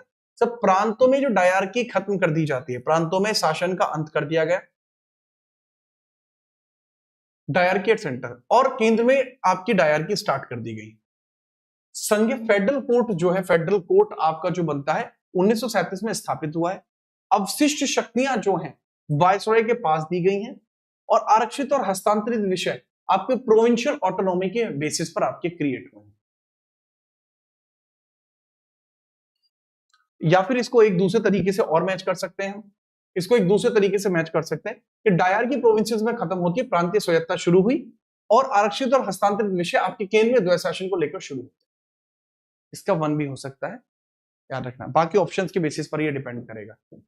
A2, B3, C4, D1 सटीक जवाब, ठीक है, याद रखेंगे। इसके अंतर्गत 2341 इसके अंतर्गत हो जाएगा, बिल्कुल हो जाएगा। आगे हम बात करते हैं, अगला सवाल ये रहा, आप बताएंगे नरेश मंडल 1919 के संदर्भ में नरेश मंडल जिसको बोलते हैं चैम्बर ऑफ प्रिंस की स्थापना का सुझाव किस समिति ने दिया था? ये कौन सी समिति है जो इस चीज का कहती है कि चैम्बर्स ऑफ प्रिंसेस को बनाया जाना चाहिए, चैम्बर्स ऑफ प्रिंसेस को बनाया जाना चाहिए? वो जो 60 लोग थे वही चैम्बर ऑफ प्रिंसेस थे, वही चैम्बर ऑफ प्रिंसेस कहलाता था। वो जो 60 लोग थे वही चैम्बर ऑफ प्रिंसेस था। बताएं इसके अंदर। बेटा इसका करेक्ट आंसर होगा मॉन्टेग्यू चैम्सफोर्ड रिपोर्ट के बेसिस पर ये रेडी होता है, मॉन्टेग्यू चैम्सफोर्ड की रिपोर्ट के बेसिस पर ये रेडी होता है। बेहतरीन, ठीक बात। अगला प्रश्न ये रहा, निम्नलिखित अधिनियम और उनके प्रावधानों के साथ इसको मैच करिए। 1858 के अधिनियम में क्या हुआ? सर 1858 के एक्ट के अंतर्गत आप समझेंगे कि बोर्ड ऑफ कंट्रोल खत्म कर दिया गया। 1861 के अधिनियम में अध्यादेश जारी करने की शक्ति मिली। 1909 के अधिनियम में सांप्रदायिक प्रतिनिधि की शुरुआत हुई, और 1919 के अधिनियम में सिखों और ईसाइयों के लिए पृथक निर्वाचन मंडल की शुरुआत। फिर से सटीक जवाब आपका हो जाएगा ए, 2431 फिर से सही जवाब, 2431 फिर से सही जवाब होगा।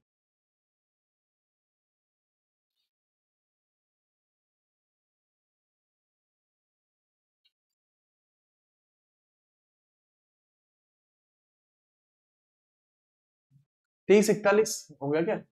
2 3, हाँ।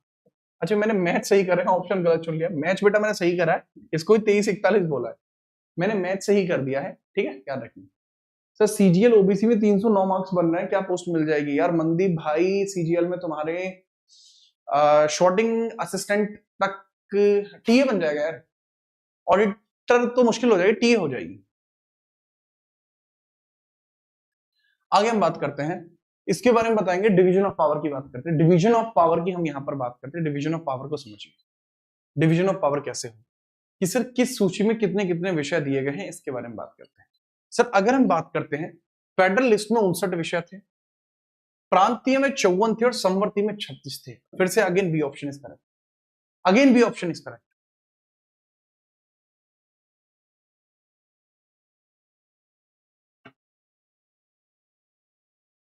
भाई 120 से 125 के बीच में स्कोर आ रहा है, ये स्कोर कम है, ज्यादा बच्चों का ज्यादा आ रहा है। कैटेगरी कौन सी पढ़ रही है? ओबीसी पढ़ रही है ना आपकी, चांसेस बन सकते हैं। 1947 के प्रवर्तन के बाद भारत में संविधान लागू होने तक भारत का प्रशासन किस प्रकार चलाया गया? सर जब तक 1947 के बाद से 1950 आता है, क्योंकि डायरेक्टली कोई कानून तो था ही नहीं, तब तक कैसे चलाया जाता है? सर ये 1935 के भारत शासन अधिनियम के बेसिस पर ही चला है, 1947 के बाद।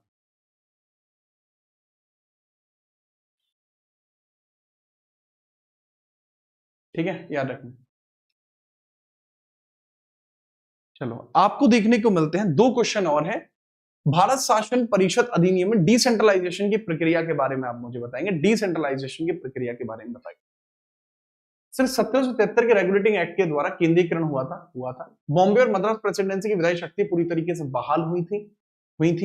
नीति के कारण 1937 तक प्रांतों को पूर्ण स्वायत्तता प्राप्त हुई थी, बिल्कुल हुई थी, तीनों सही है। 1919 के अंदर ट्रांसफर्ड विषय में गवर्नर की भूमिका क्या थी? गवर्नर की भूमिका आपको क्या देखने को मिलती है? गवर्नर बेसिकली क्या कर सकता था, क्या नहीं कर सकता?